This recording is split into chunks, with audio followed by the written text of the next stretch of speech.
There was no childish confusion there. There was only raw terror. "What are you talking about, Lily?" I asked softly, my heart hammering against my ribs. "Just follow him," she whispered, her eyes darting back to the kitchen door. "Follow him when he leaves. You will see." The kitchen door swung open violently. Colin marched back in, shoving his phone into his pocket. His jaw was tight. The brief moment of vulnerability shattered.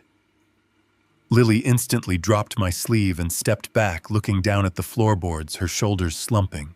"That was work," Colin snapped, his tone devoid of any apology. "An absolute disaster with the overseas accounts. I have to go to the office right now to fix this. The visit is over, Stephen. We have errands to run anyway." He grabbed a heavy winter coat from the rack and tossed it toward Lily without looking at her. She caught it clumsily. "I just got here, Colin," I said, standing up slowly. "We can go get lunch. I will pay." "No," Colin said, stepping aggressively toward the front door and pulling it open. The freezing wind blasted into the hallway again. "Lily needs to study. I am locking up. Goodbye." He was not asking me to leave. He was evicting me. I looked at Lily one last time. She did not look up. She simply zipped her coat. I walked past Colin, stepping out onto the frost-covered porch. He slammed the door behind me before I even reached the bottom step. I heard the deadbolt slide into place with a heavy metallic crack. I walked to my truck. I did not feel the cold anymore. I climbed into the driver's seat and closed the door. I did not turn the key in the ignition. I sat in the silence of the cabin, staring at the peeling front door of that decaying house.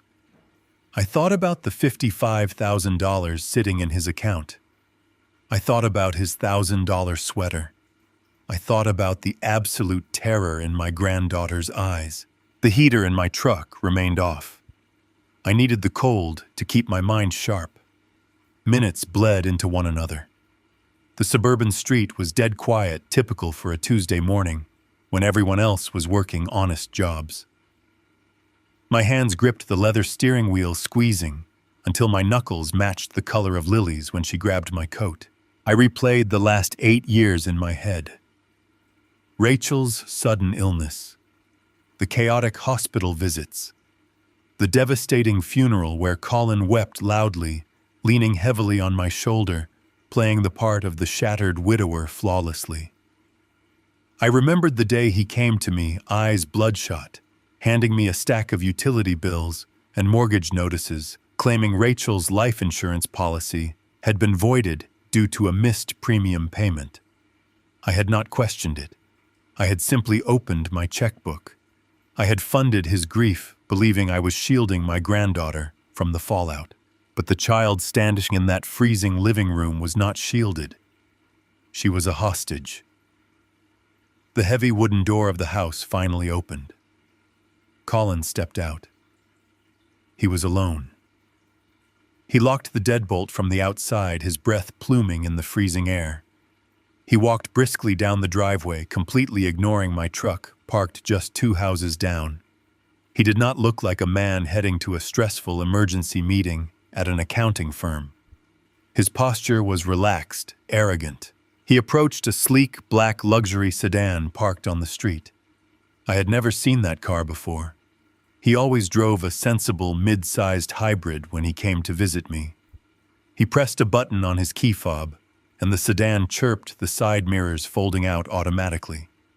He slid into the driver's seat, and the powerful engine roared to life, a deep rumbling purr that shattered the quiet neighborhood. I waited until his brake lights vanished around the first corner. Then I turned my key. The engine of my truck fired up. I pulled away from the curb, keeping a safe distance, letting 2 other cars pull in between us as we navigated the winding suburban roads. The anger inside me was gone, replaced by a cold, calculating focus. I was no longer a grieving father or a generous grandfather. I was a hunter, and the hunt had just begun. The brake lights of the black sedan flared red at the intersection before making a sharp right turn. I shifted my truck into drive and eased my foot onto the accelerator. My heart beat with a slow, heavy rhythm. I had never followed a person in my life. I was a retired man who spent his days reading historical biographies and tending to a small garden. Stalking my own son-in-law felt like stepping off a cliff into total darkness. A part of me wanted to turn around. A part of me wanted to go back to my quiet house and pretend this morning was just a misunderstanding. But the image of Lily standing in that freezing living room, with her frayed sleeves and bruised eyes, anchored me to the steering wheel. She had asked me to follow him. I owed it to Rachel's memory to see where the money was really going. I kept 2 cars between my truck and his sedan.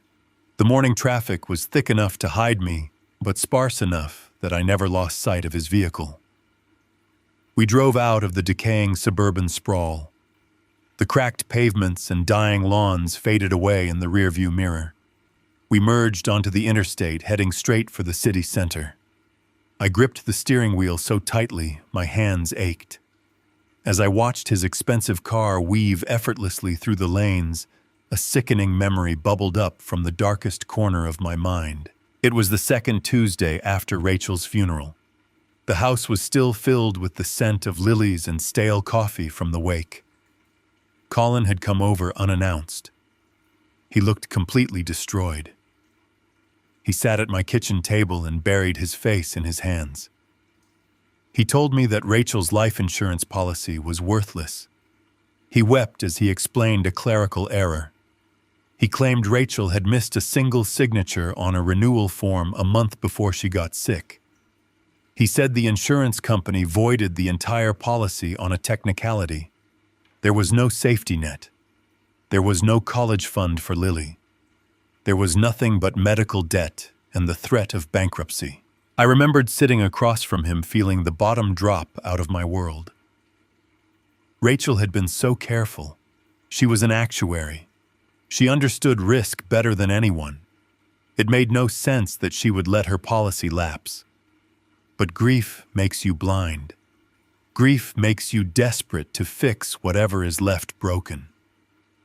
I did not ask to see the rejection letters from the insurance company. I did not call my own lawyer to investigate the claim. I just looked at this sobbing man who had lost his wife, and I promised him that Lily would never suffer. I told him I would step in and fill the gap. I had wired him the first $55,000 the very next morning. For 8 years, I believed that story. I believed I was the only thing keeping my granddaughter's life afloat. Now, as I watched Colin accelerate past a semi-truck with the careless ease of a man who did not have a single financial worry in the world, the truth began to solidify in my chest. There was no paperwork error. Rachel had not made a mistake. The money had paid out. The realization hit me with the force of a physical blow. He had stolen her legacy, and then he had come to my kitchen table to steal my retirement. We exited the interstate and entered the downtown district. The landscape transformed completely. We left behind the middle-class office parks and entered the platinum sector of the city. The buildings here were towering monoliths of steel and reflective glass. The sidewalks were lined with manicured trees and high-end designer boutiques. This was not the financial district where his supposed accounting firm was located. There were no mid-level corporate offices here. This was the ultra-exclusive residential zone. The black sedan slowed down and signaled a right turn. Colin pulled into a private cobblestone alleyway flanked by thick concrete planters that acted as security barricades. I could not follow him down that alley without being completely obvious.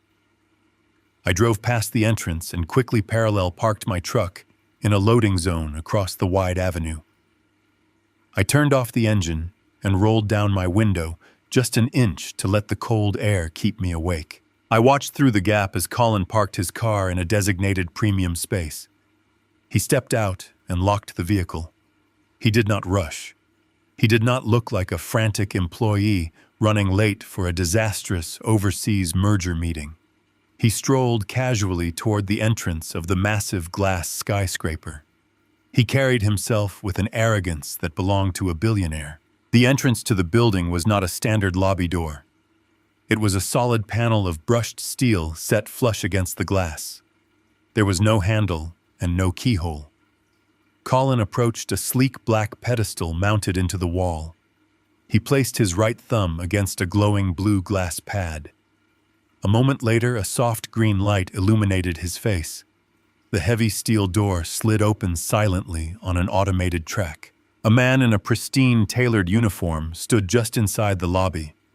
I could clearly see the concierge greet Colin with a deep, respectful nod. The concierge reached out and handed Colin a stack of thick envelopes that looked like high-priority mail. Colin smiled, took the mail, and walked past the concierge toward a bank of private elevators.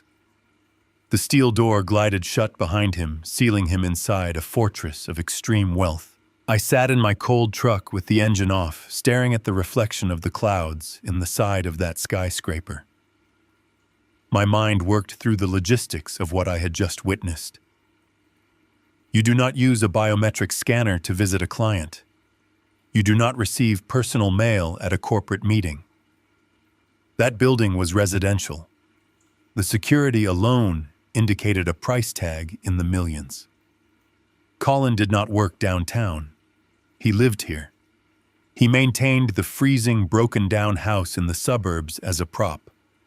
It was a miserable stage set where he kept my granddaughter imprisoned just to keep the wire transfers coming. My hands stopped shaking. The shock and the betrayal completely burned away, leaving nothing but a vast, empty landscape of pure resolve. I had spent 8 years treating him like a fragile, grieving son. He had spent 8 years treating me like an endless bank account while starving my only grandchild. He thought he was untouchable behind that biometric steel door. He thought his lies were perfectly constructed. He did not know that I was sitting across the street dismantling his illusion piece by piece. The first shadow had been cast on his perfect life, and I was going to find out exactly who was living in that penthouse with the money that belonged to my dead daughter. I sat in the loading zone for 20 minutes, just watching the heavy steel door of that glass monolith. My mind was racing, but my breathing was slow and steady. I needed to get inside.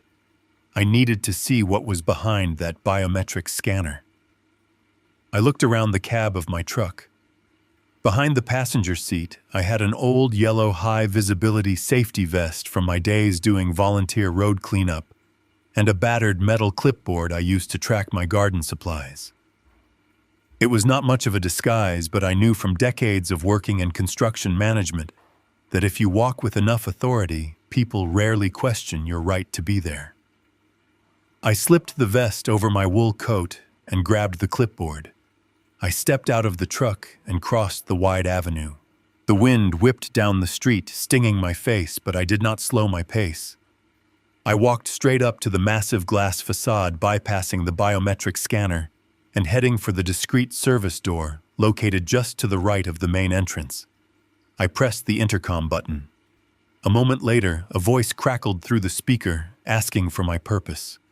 I kept my voice flat and irritated. I said I was the delivery coordinator for a premium Italian furniture importer and that my drivers were stuck at a way station. I told the voice I needed to verify the freight elevator dimensions and confirm the client details before my team arrived with a custom marble dining table. The lock clicked and the heavy door buzzed open. I stepped into a long, brightly lit service corridor that connected directly to the rear of the main lobby. As I rounded the corner, the sheer opulence of the building hit me. The air was thick with the scent of expensive sandalwood and fresh lilies. The floors were seamless white marble that reflected the soft ambient light from crystal chandeliers above. The contrast was physically nauseating. Just an hour ago, I was standing in a house so cold I could see my own breath. I thought about Lily shivering in her oversized frayed sweatshirt while her father walked through this heated, perfumed palace. The concierge who had greeted Colin earlier was standing behind a massive curved mahogany desk. He looked up as I approached, his eyes narrowing slightly at my yellow vest. I did not give him time to question me. I walked right up to the desk, slapped my metal clipboard down on the polished wood, and sighed heavily. I told him my dispatch office had completely messed up the paperwork for the penthouse delivery. I said I needed to confirm the exact spelling of the residents' names for the insurance liability forms before we brought a $50,000 table up his elevators. The concierge hesitated. He told me that penthouse deliveries were supposed to be scheduled weeks in advance. I leaned over the desk, my face rigid with manufactured frustration. I told him that I was just the coordinator trying to fix a mistake, and that if he wanted to be the one to tell the penthouse residents their custom order was being sent back to the warehouse, he could make that call right now. That subtle threat worked. In luxury buildings, the staff are trained to fear displeasing the wealthiest tenants. He typed quickly on his sleek computer terminal and turned the monitor slightly toward me. He said he would read off the names, but I could not take any photographs. I told him I just needed to verify my manifest. I looked at the glowing screen. There it was at the very top of the directory. Penthouse Suite. The primary resident was listed as Colin Fletcher, but there was a second name right below his. Vanessa Croft. I stared at the name. Vanessa Croft. My chest tightened, but I kept my expression entirely neutral. I wrote the name down on my blank clipboard. I asked the concierge how long Miss Croft had been a resident. The concierge looked at me strangely and said that Mr. Fletcher and Miss Croft had purchased the penthouse together nearly 6 years ago. 6 years. Rachel had been dead for 8. For 6 of those years, Colin had been living here with another woman, while I deposited $55,000 into his account every single January. I thanked the concierge, picked up my clipboard, and walked back down the service corridor. I pushed through the heavy door and stepped back out into the freezing wind. I did not go back to my truck immediately. I walked to the park directly across the avenue. I stood under the bare branches of a massive oak tree and tilted my head back, staring up at the very top of the glass skyscraper. The penthouse level featured a massive wraparound balcony that overlooked the entire city skyline. I stood there shivering in the cold, waiting. 10 minutes passed, then 15. Finally, the tall glass doors of the balcony slid open. 2 figures stepped out into the crisp winter sunlight. Even from this distance, the contrast was staggering.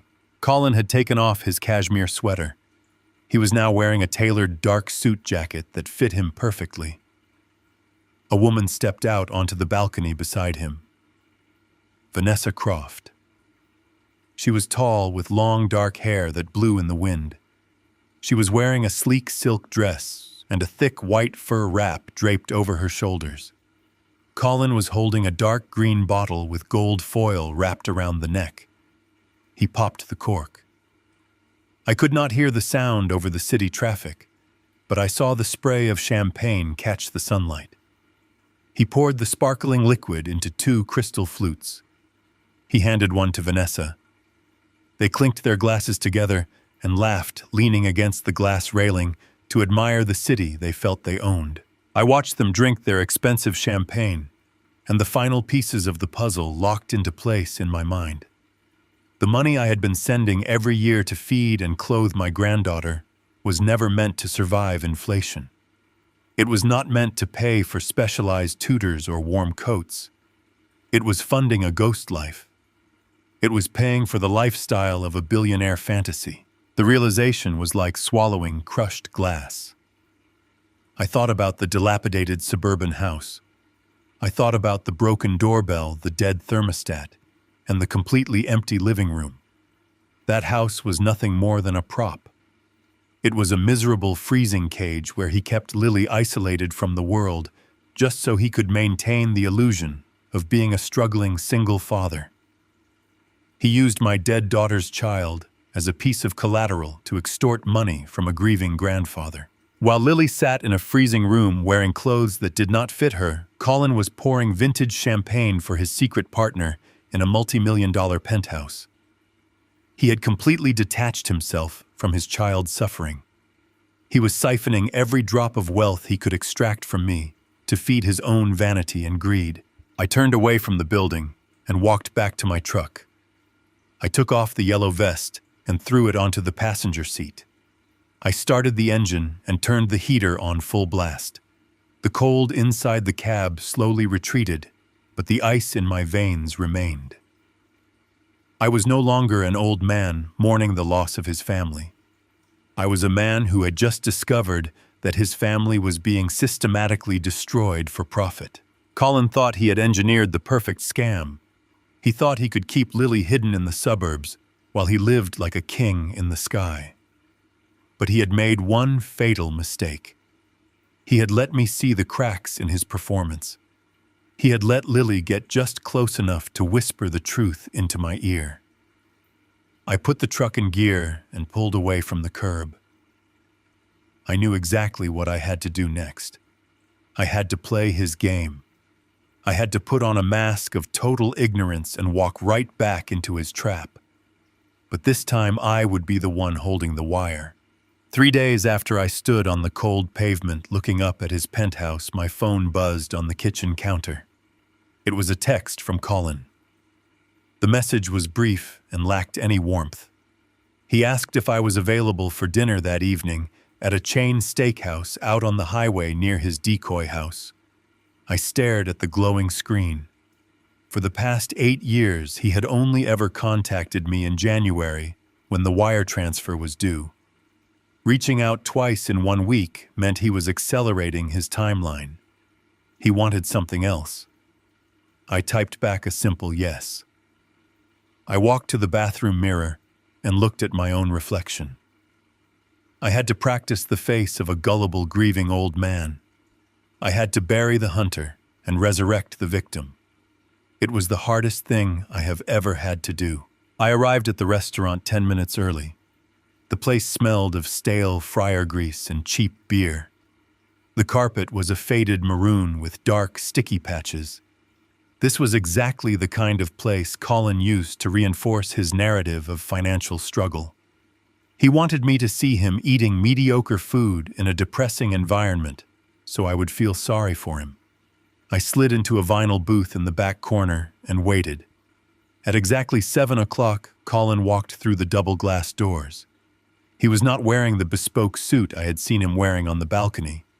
He was wearing faded jeans and a slightly wrinkled button-down shirt. He had dressed down for the performance. He slid into the booth opposite me and let out a long, exhausted sigh, rubbing his temples as if he carried the weight of the world on his shoulders. "Thanks for meeting me, Stephen," he said. His voice carefully modulated to sound defeated. "Work has been completely overwhelming. I barely have time to breathe, let alone cook a decent meal." I forced a sympathetic smile.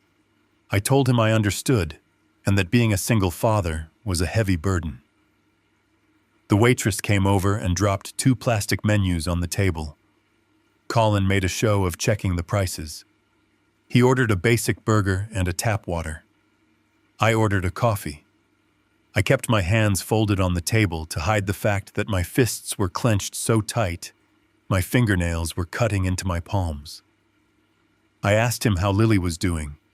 I asked if she was feeling any warmer since my visit. Colin waved his hand dismissively. "She is fine," he said, taking a sip of his water. "But that is actually why I needed to see you.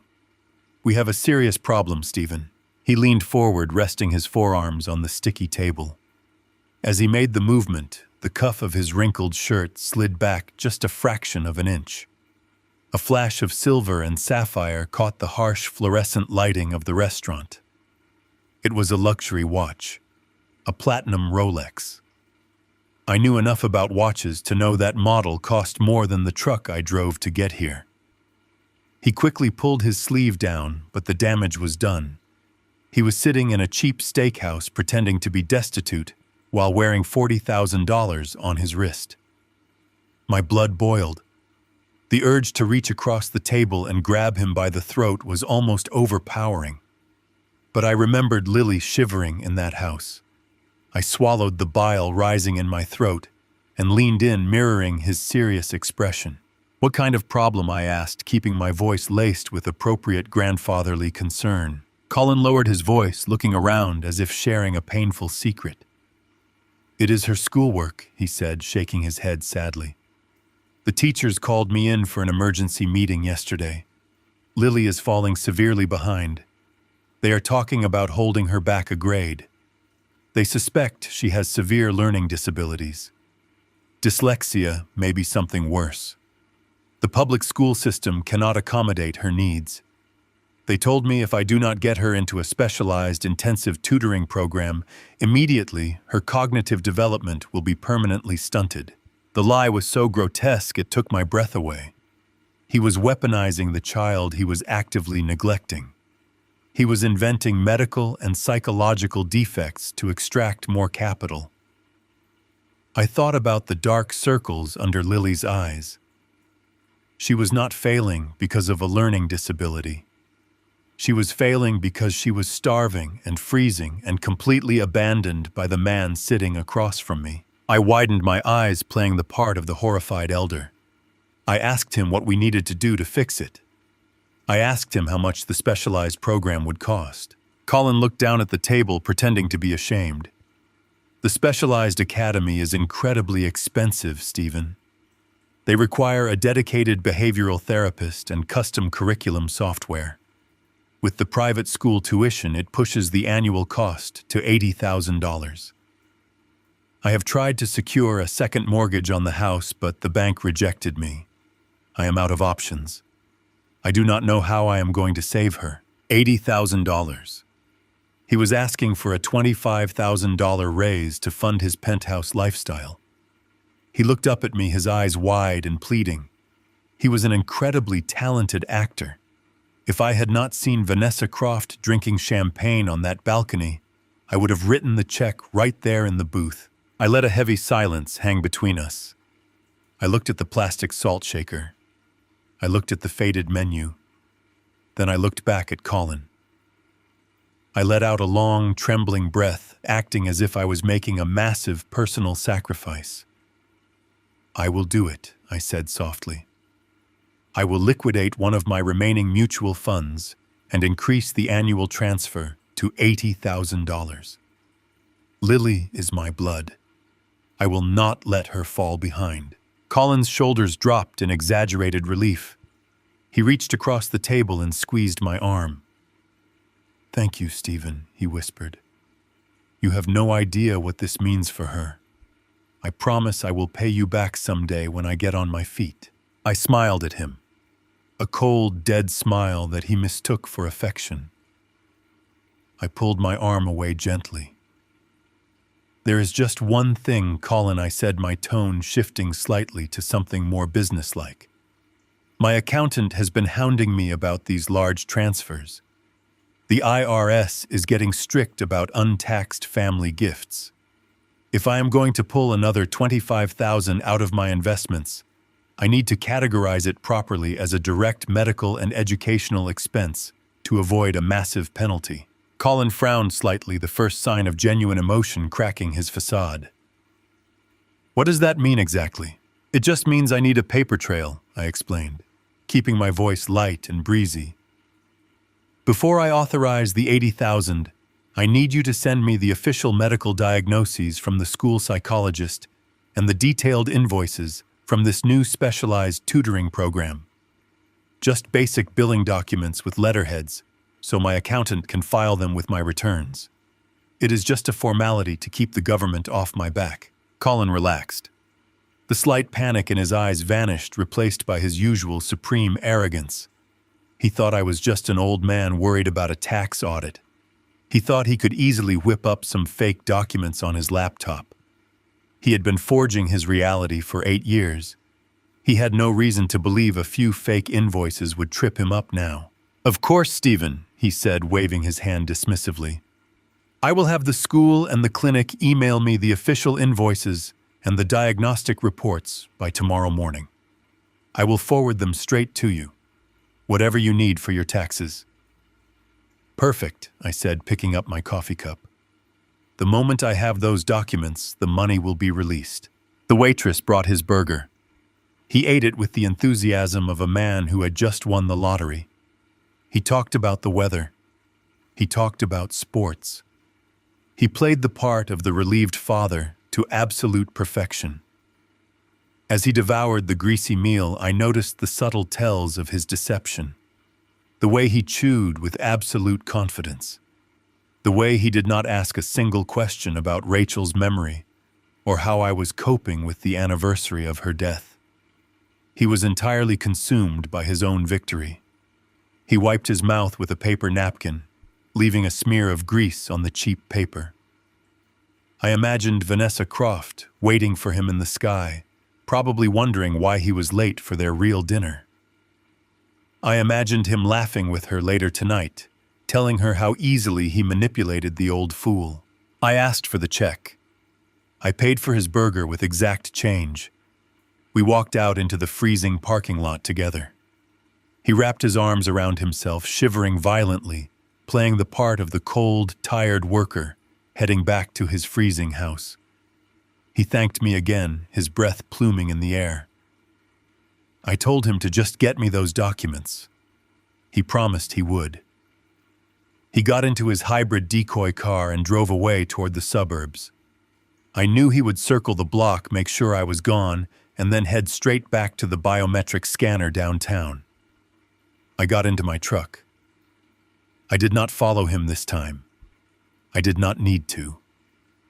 I pulled out my phone and found the number for Oliver Stanton. The trap was set.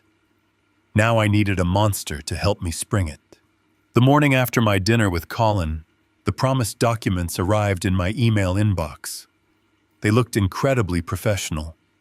There was a detailed diagnostic report from a pediatric behavioral clinic and 3 heavily itemized invoices from a specialized tutoring academy.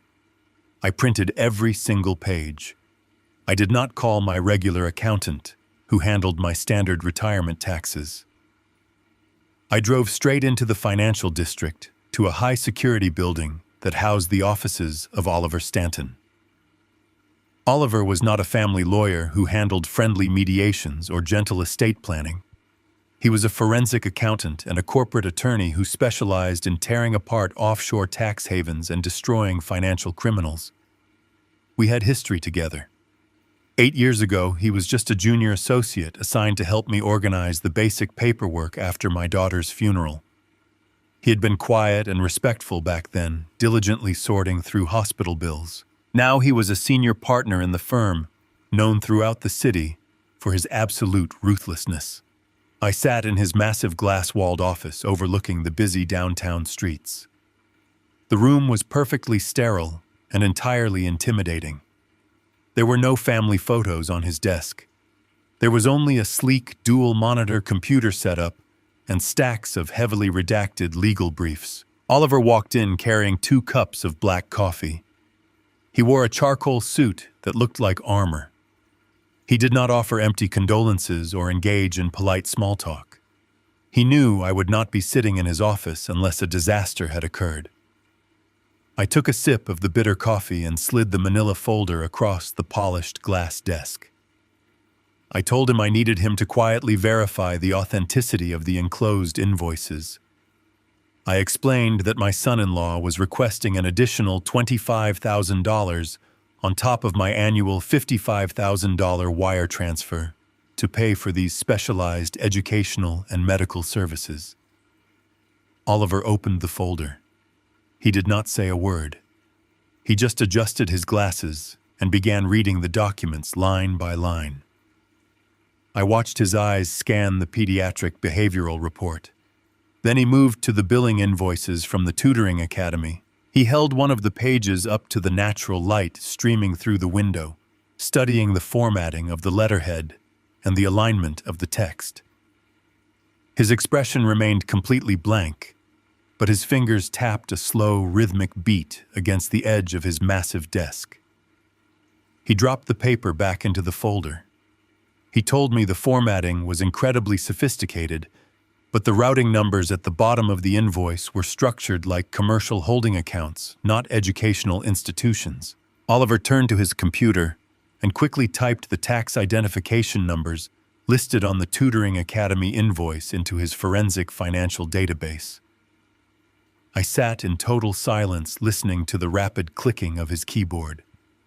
The tension in the room was suffocating. I knew Colin was lying about the tutoring because I had seen his penthouse life, but I needed to know exactly how he was moving the stolen money. Oliver hit the enter key and waited for the search results to populate on his screen. A moment later, a series of complex corporate structures appeared. He swiveled his monitor slightly so I could see the cascading lines of data. He explained that the Tutoring Academy did not exist anywhere in the state registry. The tax identification number belonged to a dormant shell company registered in Delaware. He ran the pediatric clinic next. The result was exactly the same. The clinic was a ghost entity managed by a third-party registered agent. Colin had not just printed fake documents on his home computer. He had set up dummy corporations to launder my money so it would look perfectly legitimate to any standard tax auditor. He was a professional parasite operating with terrifying efficiency. Oliver leaned back in his leather chair and looked at me. He said this level of financial obfuscation was not something a desperate single father sets up overnight. He said this was a long-term calculated operation designed to extract maximum wealth while hiding the paper trail. Oliver looked down at the folder again, and a dark shadow crossed his face. He asked me how long I had been sending Colin $55,000 a year. I told him I started immediately after Rachel died because the life insurance policy had been voided due to a missed signature on a renewal form. Oliver stopped breathing for a fraction of a second. He stared at me with a look of absolute disbelief. He slowly opened a secure locked drawer in his desk and pulled out a small encrypted hard drive. He plugged it into his computer tower. He told me that when he was a junior associate, he had meticulously archived every single digital file related to Rachel's estate before the senior partners closed the account. He said he remembered Rachel's file vividly because she was one of the most organized actuaries he had ever seen in his entire career. He told me it made absolutely no sense that a woman who assessed risk for a living would let $1 million policy lapse over a single piece of paper. He typed a complex password into his security system and opened a folder dated 8 years ago. My heart began to pound against my ribs as I watched him navigate through the old digital archives. He clicked on a subfolder labeled Insurance Disbursements. He opened a scanned document and enlarged it on the screen. The room felt suddenly devoid of oxygen. Oliver pointed to the screen, his voice dropping to a harsh whisper. He told me the insurance policy had never been voided. The insurance company had paid out in full exactly 3 weeks after Rachel's death. The payout was $1.2 million. I felt the blood drain entirely from my face. I gripped the leather arms of my chair, trying to anchor myself to reality. I asked him how that was possible. I asked him how Colin could access that money without my knowledge, since I was explicitly listed as the secondary beneficiary and the executor of the estate. Oliver scrolled down to the second page of the digital document. It was a legal waiver permanently forfeiting my rights to the insurance money and authorizing the immediate transfer of the entire $1.2 million into a private offshore trust managed solely by Colin. At the bottom of the page, in black ink, was my signature. I stared at the screen. I stared at the graceful loops of my own handwriting. It was a perfect, flawless forgery. Colin had sat in my kitchen weeping into his hands, begging me to save his daughter from bankruptcy, while over $1 million of my daughter's blood money was quietly being wired to an island account. He had stolen her legacy and then used my grief to extort me for nearly $500,000 more over the next 8 years. Oliver printed the forged waiver and laid it on the desk directly next to the fake tutoring invoices. The timeline was completely clear now. Colin used the $1 million to buy his luxury penthouse and fund his secret life with the other woman. He used my annual wire transfers to pay for his designer clothes, his expensive cars, and his high-end restaurant dinners. And he left Lily shivering in a broken-down house to maintain the illusion of poverty. Oliver looked at me with cold, predatory eyes. He told me we were no longer dealing with simple tax fraud. We were dealing with massive wire fraud, identity theft, and grand larceny. He said if we took this to the police right now, they would arrest Colin, but the offshore money would disappear instantly, and the ensuing custody battle for Lily could take years. Colin would drag it out, using the stolen money to hire aggressive defense attorneys. I told Oliver that was completely unacceptable. I told him Lily was supposed to be sent to a cheap boarding school out of state in less than 48 hours. If she got on that bus, I might never see her again. I needed a weapon that would destroy Colin completely and sever his parental rights instantly without giving him a single chance to fight back. Oliver smiled a tight, ruthless smile. He gathered the fake invoices and the forged waiver. He told me that financial criminals always have one fatal weakness. Their weakness is that they can never resist a significantly larger payout. He told me we were going to build a legal trap so incredibly lucrative that Colin would willingly walk into it and lock the door behind himself. I walked out of the towering glass building in the financial district, and the freezing winter air hit my face like a sheet of ice. The sheer magnitude of what Oliver had just shown me was a physical weight pressing down on my chest. $1 million stolen. A perfectly forged signature on a legal waiver. A secret, luxurious life built entirely on the bones of my dead daughter. I unlocked my truck and climbed inside, but I did not start the engine immediately. I sat in the cold silence of the cab, staring out at the rushing city traffic. For 8 years, I had thought I was protecting my only grandchild from the harsh realities of poverty. Now I knew I was funding a monster who was actively keeping her trapped in a miserable, freezing existence. My mind raced with the meticulous, slow-burn strategies Oliver and I had just discussed. We were going to build an airtight case of grand larceny and wire fraud. We were going to blindside him in court and systematically dismantle his life. I felt a grim sense of control returning to me. But that illusion of control lasted exactly 3 minutes. The Bluetooth display on my dashboard suddenly flashed bright blue. My phone was ringing. The caller identification displayed Colin's name. I took a deep breath, forcing my heart rate to slow down. I had to maintain the mask of the gullible, grieving grandfather. I pressed the button on the steering wheel to accept the call. I cleared my throat and answered with a tone of mild curiosity. Colin spoke, and his voice was entirely different from the exhausted, defeated man I had met at the cheap steakhouse the night before. He sounded energized. He was practically vibrating with excitement. He told me he had wonderful news. He said he had taken my advice to heart and stayed up all night calling every specialized educational facility in the country. He claimed he had found the absolute perfect solution for Lily's severe learning disabilities. I asked him to explain. I kept my voice perfectly even, though a cold knot of dread was already forming in my stomach. He told me he had secured a spot for Lily at an immersive cognitive development center. He used a lot of expensive-sounding buzzwords. He talked about dedicated behavioral integration and structured environmental therapy. Then I asked him where this miracle school was located. I expected him to name one of the high-end private academies in the wealthy suburbs north of the city. Instead, he named a small, remote town in rural Idaho. I did the math in my head instantly. Idaho was 3 states away. It was a completely isolated region surrounded by mountains and wilderness.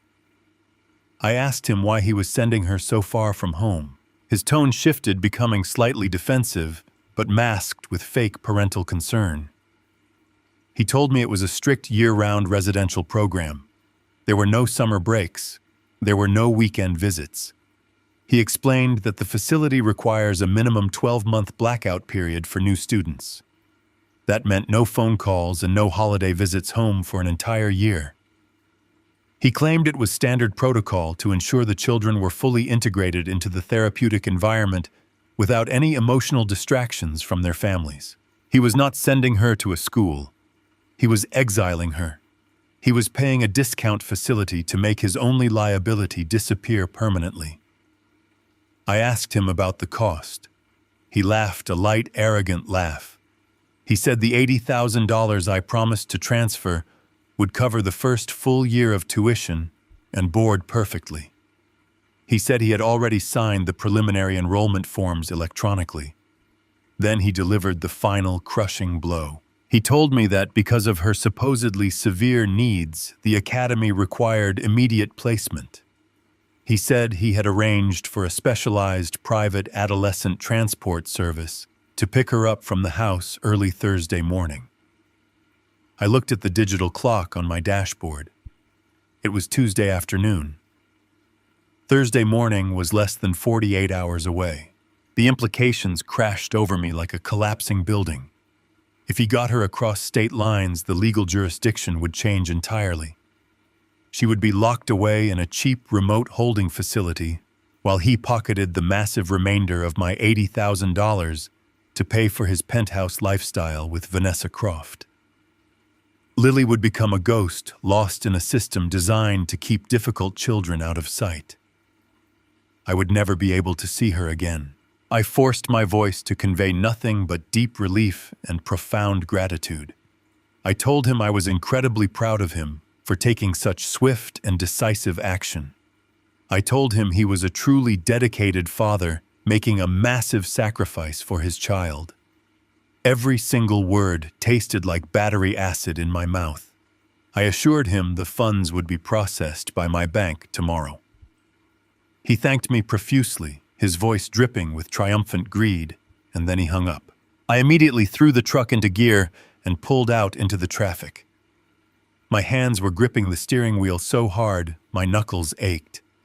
The methodical, careful, legal plan Oliver and I were building was completely useless now.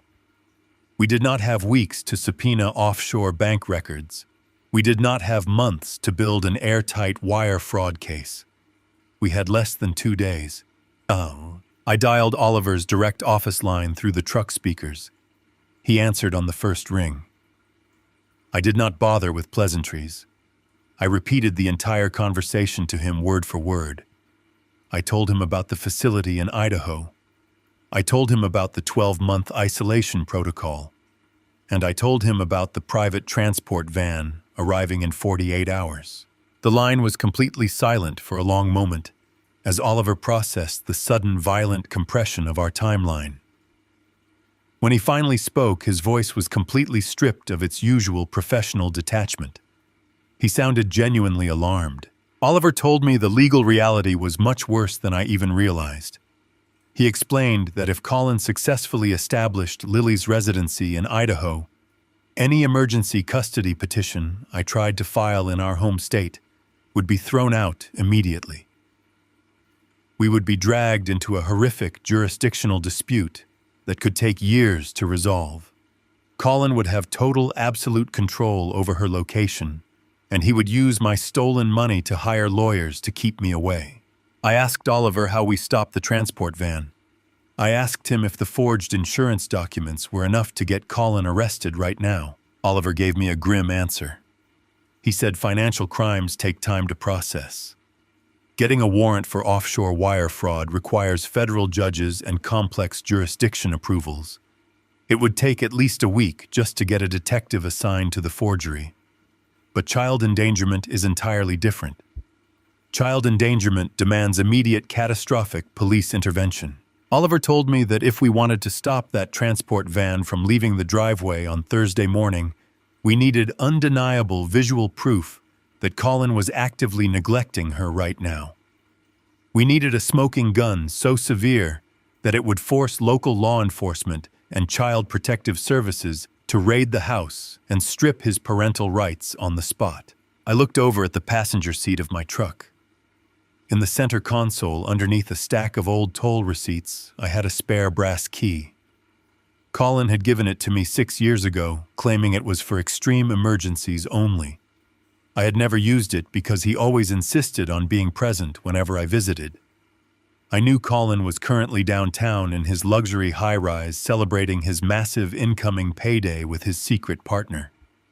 The freezing decoy house in the suburbs was sitting completely empty right now except for a terrified 10-year-old girl. I told Oliver I was going into the house today. I told him I was going to find the proof we needed to destroy Colin before the sun came up on Thursday. Oliver warned me about the severe legal consequences of breaking and entering, but I cut him off mid-sentence. I told him there were no rules anymore. There was only a grandfather protecting his blood. I pressed my foot down hard on the accelerator, heading straight for the suburbs. I drove back to the decaying suburban neighborhood with a singular dark purpose burning in my chest. The afternoon sun was already beginning to dip behind the bare winter trees, casting long, jagged shadows across the cracked pavement.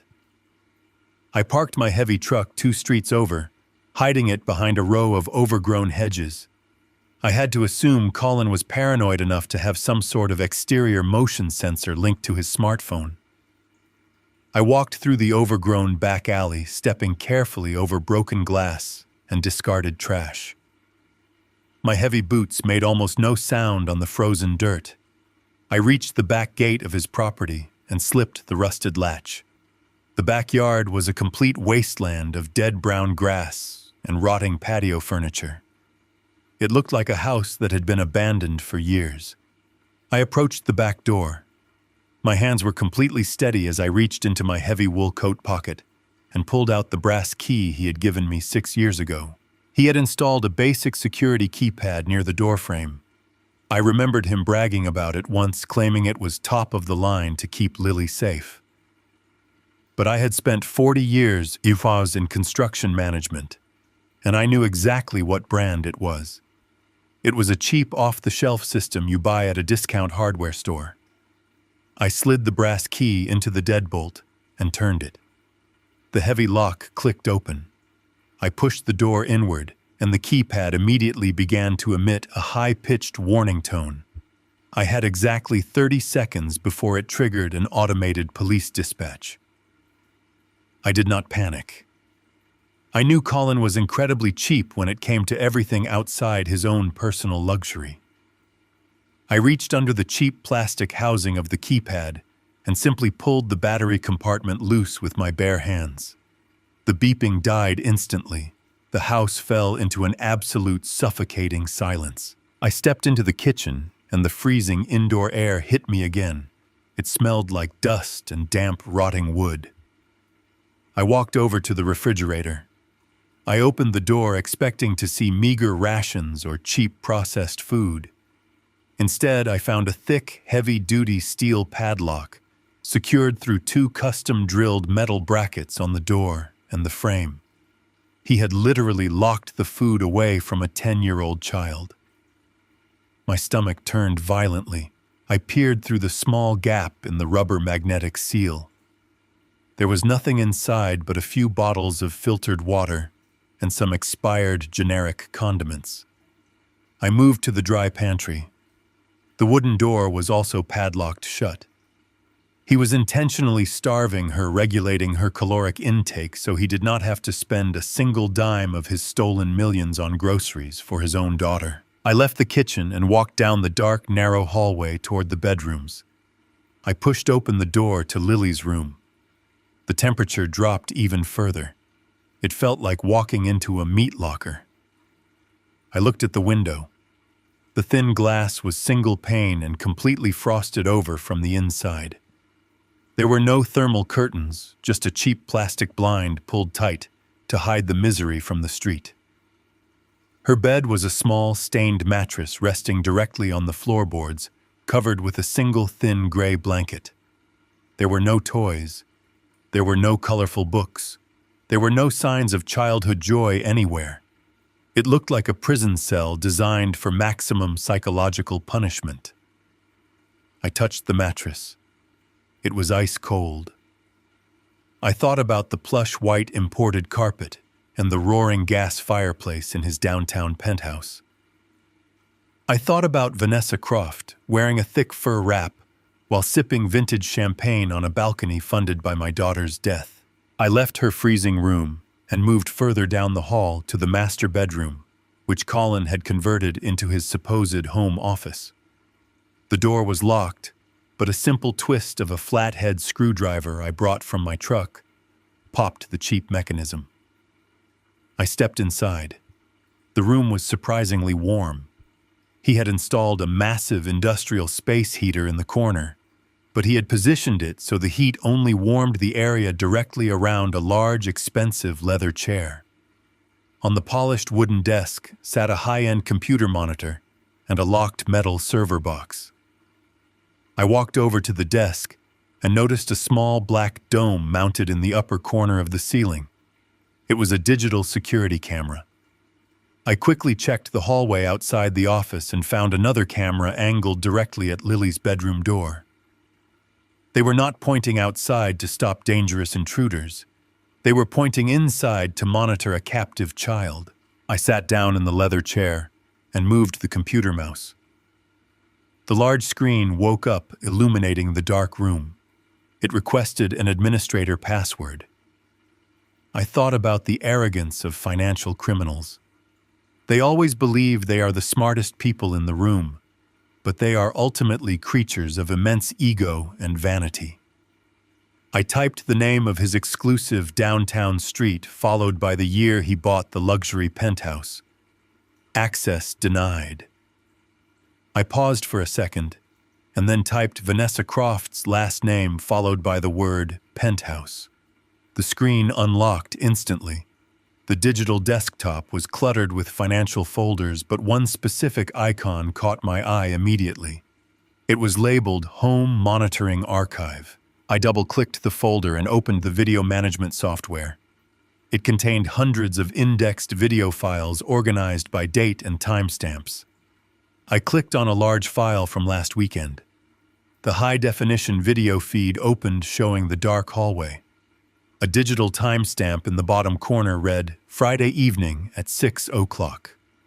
The silent footage showed Colin walking out of the master bedroom wearing his expensive, tailored winter coat. He paused in front of Lily's door, holding a small, white plastic grocery bag. He dropped the bag on the floor outside her room and walked straight out the front door, locking the deadbolt behind him.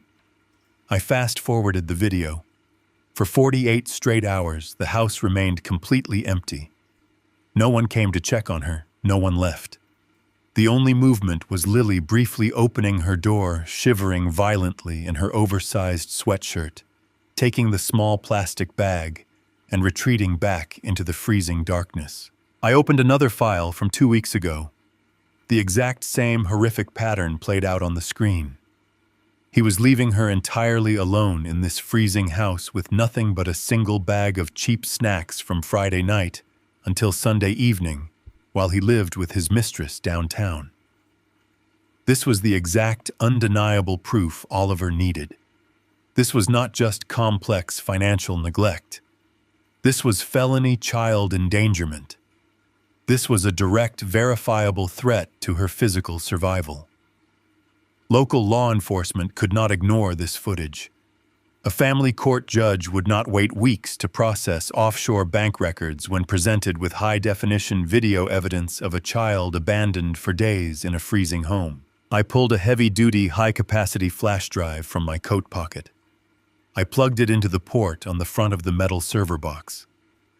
I highlighted the entire surveillance archive folder spanning the last 6 months. I dragged the files onto my drive and hit copy. A progress bar appeared on the screen estimating 5 minutes to completion. I sat in the silent, warm office watching the green bar slowly fill across the monitor. Every single byte of data transferring onto that small plastic drive was another nail in Colin's coffin. He thought he had outsmarted everyone. He thought he could ship her to a remote facility in Idaho and erase his only liability forever while keeping my $80,000. But he had left his own digital confession sitting right here on a desk. The file transfer reached 100%. A small notification popped up confirming the massive video files were successfully copied. I safely ejected the flash drive and slipped it deep into my inside chest pocket, keeping it close to my heart. I closed the video software and locked the computer screen, returning the digital workspace to the exact state I found it in. I stood up and walked out of the office, pulling the wooden door shut behind me until the broken lock clicked back into place. I walked down the dark hallway one last time, pausing briefly outside Lily's freezing bedroom. I promised her silently that she would never have to sleep on that ice-cold mattress again. I walked out the back door, reattached the keypad battery, and locked the deadbolt. As I walked back down the dirt alley toward my truck, the freezing wind hit my face, but I did not feel the cold at all. I felt a burning, undeniable power surging through my veins. I finally had the smoking gun. I had the ultimate weapon to sever his parental rights instantly and completely destroy the fake billionaire world he had built. I drove away from the decaying suburbs with the heavy-duty flash drive resting against my chest like a loaded weapon. The digital evidence of my granddaughter's torment was safely secured in my pocket. But my work for the night was not finished. While I was downloading the video files from Colin's computer, I had noticed a digital invitation left open on his secondary monitor. It was a formal announcement for an exclusive engagement soiree hosted by Colin Fletcher and Vanessa Croft. The date and time were listed for that exact evening at 8 o'clock in the downtown penthouse.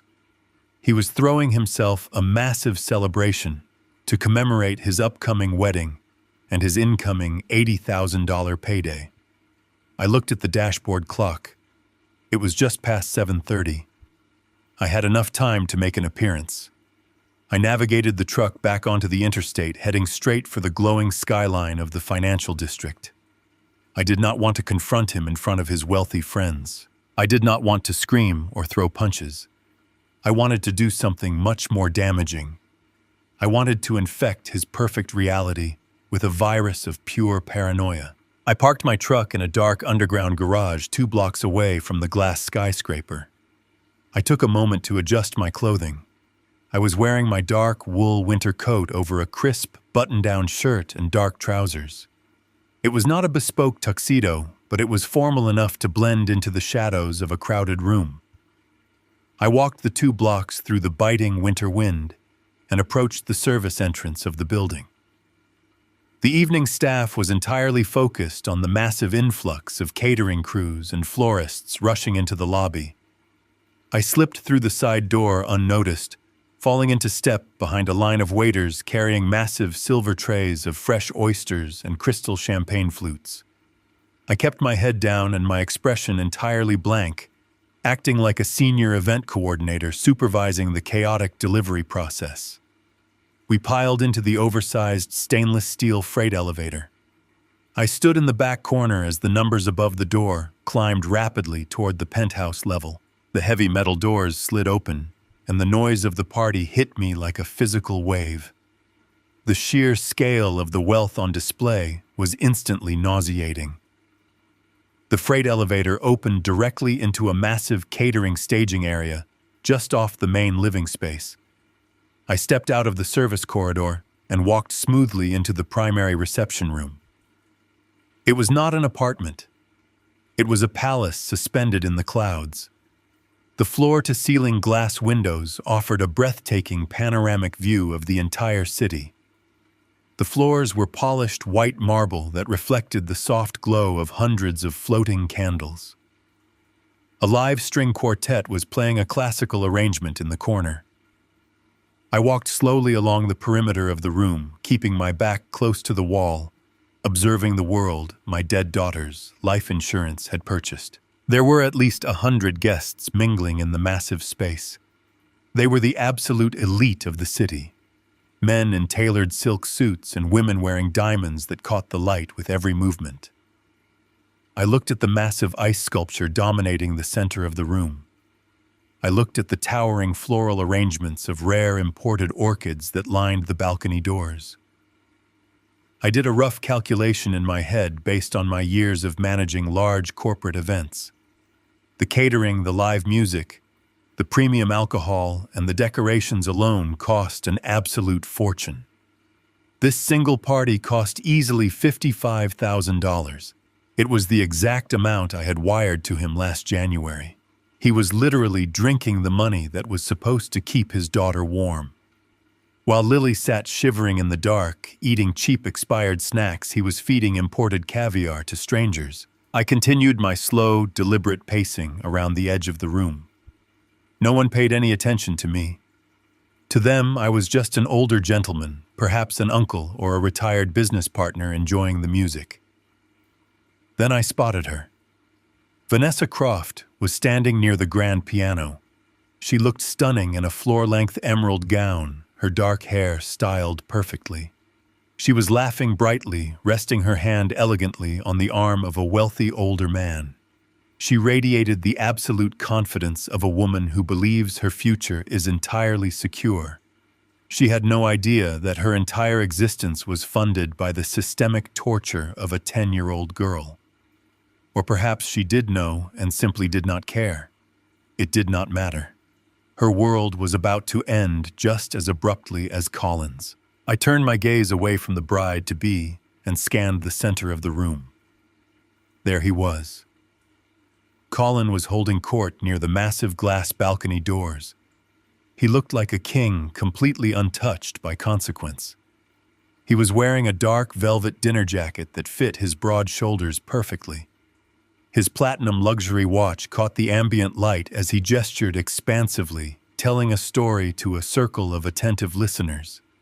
He held a crystal tumbler of amber liquid in his right hand. He was smiling a wide, genuine smile of total victory. He thought he had outsmarted everyone.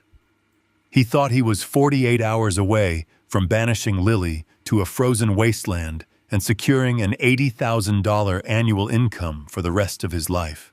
I stepped away from the wall and moved slightly deeper into the room. I positioned myself directly in his line of sight, but kept a safe distance of about 40 feet between us.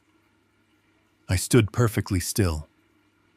The crowd shifted and parted naturally around me as people moved toward the bar. I waited. The string quartet reached a crescendo.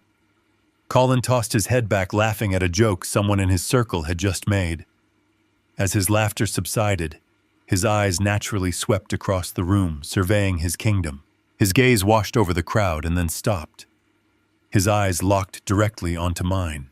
The physical reaction was instantaneous and violently, completely involuntary. The arrogant smile vanished from his face as if it had been wiped away by a coarse, heavy cloth. All the color drained from his cheeks, leaving his skin a sickly pale gray. His eyes widened in absolute, unadulterated terror. He could not process what he was seeing. My presence in his penthouse was an absolute impossibility. I was supposed to be the naive old fool sitting in my quiet house, completely ignorant of his true life. Seeing me standing in the middle of his secret world shattered his reality into a million jagged pieces. His hand began to tremble. It was a violent, uncontrollable shake. The crystal tumbler slipped from his fingers. It hit the marble floor with a sharp, loud crash. The heavy glass shattered, sending expensive amber liquor and ice cubes sliding across the pristine white floor. The sound was incredibly loud over the classical music. The small circle of guests around him jumped back in surprise, looking at him with confused expressions. Vanessa turned her head sharply from across the room, hearing the breaking glass. Colin did not look down at the mess. He did not apologize to his guests. He could not break eye contact with me. He was completely paralyzed, breathing heavily, his chest heaving under his velvet jacket. His mind was desperately trying to calculate how I got there, how much I knew, and what I was going to do next. I did not walk toward him. I did not say a single word. I simply stood there looking at him with eyes as cold and dead as the winter wind outside. A waiter walked past me carrying a silver tray of fresh champagne flutes. I slowly reached out and took a glass by the delicate crystal stem. I held Colin's terrified gaze. I lifted the glass, raising it in a slow, deliberate, silent toast. I smiled. It was not a warm smile. It was the smile of a man who has already dug the grave and is just waiting for the body to fall. I took a slow sip of the cold champagne. Then I turned around and walked away. I did not run. I walked with steady, measured steps, blending right back into the crowd of wealthy strangers. I headed straight for the service corridor, pushing through the heavy swinging doors before anyone could think to stop me. I stepped back into the steel freight elevator and pressed the button for the ground floor. As the elevator descended, I felt a deep, profound satisfaction settling in my bones. I had not laid a single finger on him, but I had completely destroyed his mind. He would not sleep tonight. He would not be able to celebrate his engagement. He would spend the next several hours completely consumed by paranoia, terrified that I was going to call the police or ruin his reputation. His false victory was over. The psychological torture had begun, and he had no idea that the real trap was waiting for him tomorrow morning. I walked out of the building and stepped into the freezing night air, ready to finish what he started. The sun rose on Wednesday morning, painting the frost on my kitchen window a pale, dead gray. I sat at my wooden table staring at the heavy-duty flash drive resting next to my coffee cup. The digital evidence of his cruelty was safe, but it was not enough to just have the weapon. I needed to bring the target into the firing line. I thought about the look of absolute terror on Colin's face the night before. I knew exactly how he had spent his night. He had not slept. He had paced the marble floors of his penthouse, sweating, trying to figure out why I was at his party and what I was planning to do. His mind was fractured by paranoia. That made him incredibly dangerous, but it also made him vulnerable. A panicked man will grab any lifeline you throw at him without checking to see if it is tied to an anvil. I pulled my cell phone from my pocket and placed it on the table. It was time to execute the final phase of the setup. I needed to transform his fear of discovery into an overwhelming, blinding greed. I closed my eyes and took several deep breaths, practicing the physical sensations of pure terror. I thought about the moment I found out Rachel was dying. I let that old, raw panic flood back into my chest until my heart was racing and my hands began to tremble. I forced a dry rasp into my throat. When I felt completely broken, I opened my eyes and dialed his number. He answered on the second ring. His voice was sharp, defensive, and laced with barely suppressed hostility. He demanded to know what I was doing at his building last night. He was trying to establish dominance, trying to intimidate me into backing down. I did not let him finish his threat. I interrupted him with a violent, wet cough. I hacked into the receiver, making my breath sound ragged and shallow. I ignored his question completely and spoke in a weak, trembling whisper. I told him I was so sorry for crashing the party. I told him I had received a call from my oncologist yesterday afternoon, and I was completely out of my mind with shock. I said I had wandered downtown looking for him because I did not know what else to do, but when I saw all those wealthy people, I got confused and left. I fed him the perfect excuse. I gave him a reason for my presence that completely erased his paranoia and replaced it with a sudden, intense curiosity. The hostility in his voice vanished instantly. He asked me what the oncologist said, trying to sound like a concerned son-in-law. I let out a long, pathetic sob. I told him it was stage 4 pancreatic cancer. I told him it had metastasized to my liver, and the doctors gave me less than 3 months to live. The silence on the other end of the line was absolute. I could almost hear the gears turning in his head. He was calculating how this sudden death sentence would affect his $80,000 annual payout. I did not give him time to worry about losing his income. I dropped the real bait directly into his lap. I told him I was terrified, not of dying, but of what would happen to my estate. I told him I had lived a very frugal life because I was quietly amassing generational wealth for Lily. I let my voice drop to a conspiratorial whisper. I told him my total liquid assets, the mutual funds, the untouched retirement accounts, and the real estate portfolio amounted to just over $4 million. I heard him gasp. It was a sharp, involuntary intake of air. $4 million. To a man who had spent the last 8 years stealing pennies to build a fake billionaire lifestyle, $4 million was the ultimate prize. It was enough money to actually become the man he was pretending to be. I kept pushing, leaning into the panic. I told him the hospital wanted to start aggressive, debilitating chemotherapy by Friday. I said I was terrified of going into hospice and having my entire estate locked up in probate court for years, while the state drained it with taxes and legal fees. I told him Lily could not wait years for that money. I told him I needed to bypass the courts entirely and establish an irrevocable joint trust immediately. I said I wanted to make him the primary co-trustee, giving him absolute legal control over the $4 million the moment I became incapacitated. He was practically hyperventilating on the other end of the line. His voice was shaking, but this time it was not from fear. It was from pure, unadulterated greed. He told me I was making the right decision. He praised my foresight. He told me he would manage the money perfectly and make sure Lily had everything she ever needed. It took every ounce of self-control I possessed not to scream at him through the phone. Instead, I thanked him, playing the role of the relieved, dying man. Then I set the terms of the trap. I told him my attorney, Oliver Stanton, had rushed the paperwork overnight. I said the trust documents were ready to be signed, but because of the size of the estate and my declining medical condition, the lawyer insisted that both trustees sign the documents in person to prevent any future legal challenges.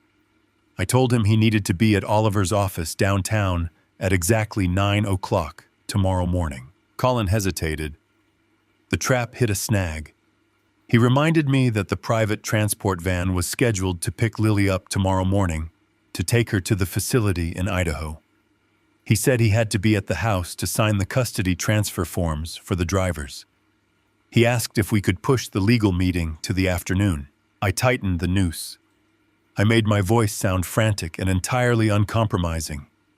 I told him Oliver was flying out of the country for a corporate trial at noon, and if the trust was not signed by 10 in the morning, the $4 million would remain in my sole name. I told him if anything happened to me during the chemo, the state would appoint a public trustee to manage the money until Lily turned 21. I gave him a direct, agonizing choice.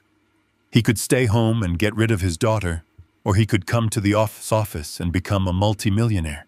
The silence lasted only 3 seconds. Greed is a highly predictable emotion. It always devours every other priority. Colin told me not to worry. He said he would call the transport company right now and cancel the van. He said he would delay Lily's enrollment by a few days so he could prioritize my peace of mind. He promised he would be at Oliver's office at 9 o'clock sharp. He told me I was doing a wonderful thing for the family. He said Rachel would be so proud of me. Hearing him use my dead daughter's name to secure his own wealth made my vision go entirely dark. I told him I would see him tomorrow, and I disconnected the call. I put the phone down on the wooden table. The house was completely silent. I looked out the frost-covered window, feeling the adrenaline slowly recede, leaving behind a cold, absolute clarity. I had done it. I had stopped the transport van. Lily was not going to be shipped to a frozen isolation facility in Idaho. She was safe for one more day. Colin thought he had just won the lottery. He thought his panicked night had magically transformed into the greatest financial victory of his life. He was probably pouring himself a glass of that expensive champagne right now, celebrating his incredible luck. He had completely blinded himself to the reality of the situation. He was so eager to get his hands on the $4 million that he did not realize he had just agreed to walk directly into a high-security legal firm to sign documents he had not even read. The Trojan horse was inside his gates. The prey had gleefully stepped into the cage and locked the door behind himself. Now all I had to do was wait for the sun to come up and hand the executioner his axe. I arrived at the massive glass building downtown exactly at 8:30 in the morning. The winter sun was bright, but completely devoid of warmth, reflecting harshly off the steel towers of the financial district. I took the private, secure elevator up to the top floor, where Oliver Stanton commanded his legal empire. The receptionist did not ask me to wait. She led me immediately down a long, silent hallway and into the primary boardroom. It was a terrifying room designed specifically to make opposing counsel sweat and surrender. The walls were paneled in dark acoustic wood that absorbed all sound. A massive slab of polished black marble served as the conference table, dominating the center of the room. Oliver was already there waiting for me. He wore a dark navy suit that looked like tailored armor. He looked like a predator resting calmly in the reeds. He had arranged 2 towering stacks of legal documents in front of a heavy leather guest chair. A single expensive fountain pen rested perfectly parallel to the white paper. We did not speak a single word to each other. We both knew exactly what was about to happen, and the gravity of the morning required no small talk. I walked over to the chair opposite the empty seat and sat down. I began to physically prepare my body for the performance of a lifetime. I hunched my shoulders forward, letting my chest sink inward. I forced my breathing to become shallow and irregular. I practiced a weak, rattling cough until my throat felt genuinely raw. I let my hands tremble slightly as I rested them on the cold marble. I was completely ready. At exactly 1 minute to 9 o'clock, the heavy wooden doors swung open. Colin walked into the room. He was wearing a dark, conservative suit, clearly trying to look like a man preparing for a tragic hospital visit, instead of a man preparing for a massive payday. He walked quickly toward me and placed a heavy hand on my shoulder. His touch made my skin crawl with disgust, but I endured it without flinching. He leaned down and asked me how I was feeling, his voice dripping with thick, fabricated concern. I let out a weak, wet cough and told him I was just holding on for Lily's sake. He nodded solemnly, but his eyes were darting rapidly toward the massive stack of papers resting on the black marble table. He could not hide the absolute ravenous hunger in his gaze. He took his seat across from me, pulling the heavy leather chair close to the table. He looked up at Oliver with a tight, polite smile, trying to project the image of a responsible, grieving son. Oliver did not return the smile. He stood at the head of the table, radiating cold, absolute authority. He looked down at Colin and began to speak in a rapid, flat monotone. He explained that these documents would establish an irrevocable joint trust and transfer complete administrative control of the $4 million estate into Colin's name upon my medical incapacitation. Oliver used dense, complicated legal terminology, deliberately burying the actual mechanics of the trap under thick layers of sophisticated jargon. He spoke of fiduciary proxy mandates and unilateral asset reallocation. He told Colin that because of the extreme emergency medical timeline, he needed to sign every single page marked with a yellow flag immediately. Colin did not hesitate for a single second. He did not ask for a moment to read the clauses. He did not ask to have his own attorney review the massive contract.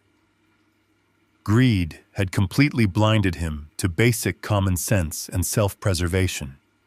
He picked up the heavy silver fountain pen and began to write. I sat in my chair pretending to struggle for breath while I watched him sign his name over and over again.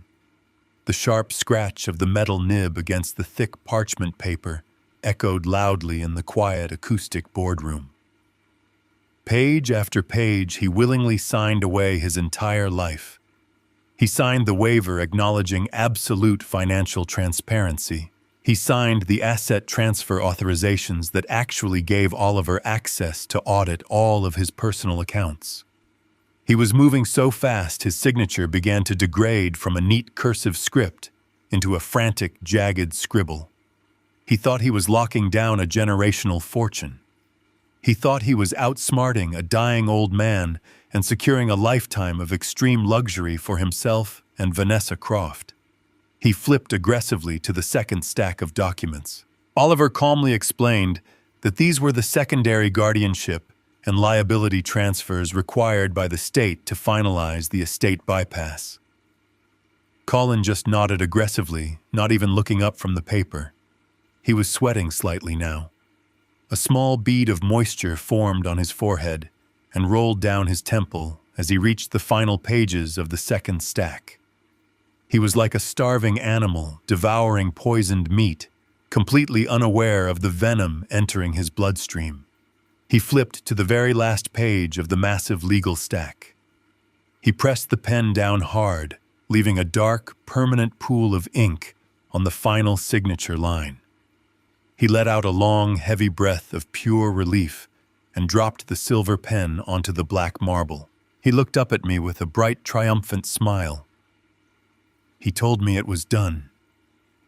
He told me I did not need to worry about anything ever again. He promised me he would take perfect care of the family and make sure Lily had the best life possible.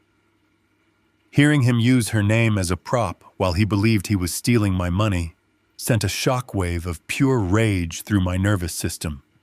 But I kept my face slack and weak. Oliver silently stepped forward and gathered the entire stack of signed documents. He tapped the edges against the marble table, aligning them perfectly. Then he slid the paperwork into a thick leather portfolio and closed the cover. The ink was dry. The contract was executed. Oliver reached under the thick edge of the polished marble table. He pressed a small concealed security button. A heavy metallic click echoed loudly through the room. It was the distinct sound of electronic deadbolts engaging simultaneously on the thick mahogany doors.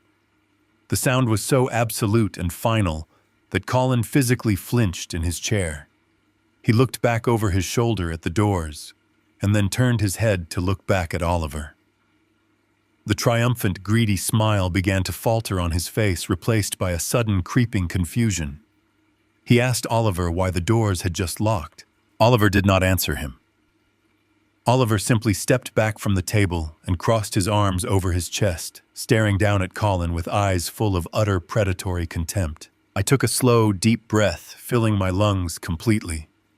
The shallow, rattling cough disappeared from my throat. I rolled my shoulders back, feeling my spine straighten out. I sat up tall in my leather chair, gripping the edge of the black marble table with strong, steady hands. The elaborate illusion of the frail, dying old man evaporated instantly into the cold air of the boardroom. I let the mask fall away entirely, revealing the cold, calculating hunter underneath. Colin stared at me, his brow furrowed in deep, terrified confusion. He watched my physical posture change. He watched the manufactured weakness leave my face entirely. His eyes darted from my steady hands up to my perfectly calm eyes. The air in the room suddenly felt incredibly heavy. I reached down into the leather briefcase resting on the floor by my feet. I pulled out a thick, heavy manila folder. I placed it gently on the black marble table. I pressed my hand flat against the cardboard cover and slowly pushed it across the smooth, reflective surface. It glided silently, stopping exactly 3 inches from his trembling hands.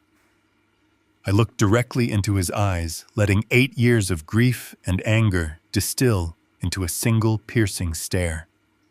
I told him to open the folder. I kept my right hand resting flat against the thick cardboard cover of the manila folder. Colin stared at it. His breathing was suddenly very loud in the quiet acoustic boardroom. He asked me what it was, trying to inject a tone of polite concern into his voice, but the underlying vibration of fear was entirely obvious.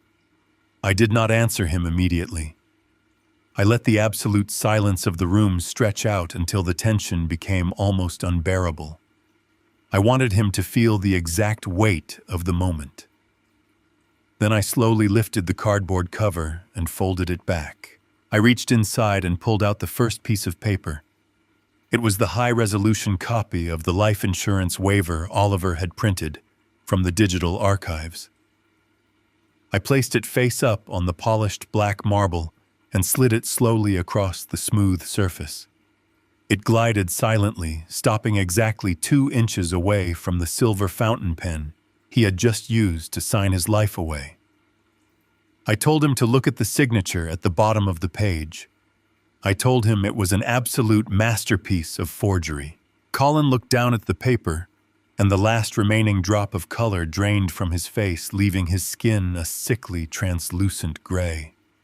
His mouth opened slightly, but no sound came out. I did not raise my voice. I spoke with a quiet, terrifying calm that filled every corner of the room. I told him Oliver had kept the digital archives from Rachel's estate. I told him I knew my daughter had never missed a single premium payment in her entire life because she was a brilliant actuary who never made mistakes with risk. I told him the insurance company had paid out exactly $1.2 million precisely 3 weeks after we buried her. Colin began to shake his head rapidly from side to side. He gripped the armrests of his heavy leather chair so tightly, his knuckles turned completely white. He stammered, trying desperately to form a coherent sentence. He said it was a massive misunderstanding. He said the insurance company had made a clerical error and he had just signed my name to protect me from the unnecessary stress of dealing with the paperwork while I was grieving. The lie was so incredibly pathetic and weak, it was almost physically offensive to hear. I did not let him continue his pathetic fabrication. I reached into the folder again and pulled out the forensic financial reports. I spread them out across the black marble table like a card dealer laying out a winning hand. I read the routing numbers aloud. I listed the exact names of the dummy corporations registered in Delaware that he used to launder my annual wire transfers. I detailed the offshore holding accounts where he had hidden my daughter's legacy.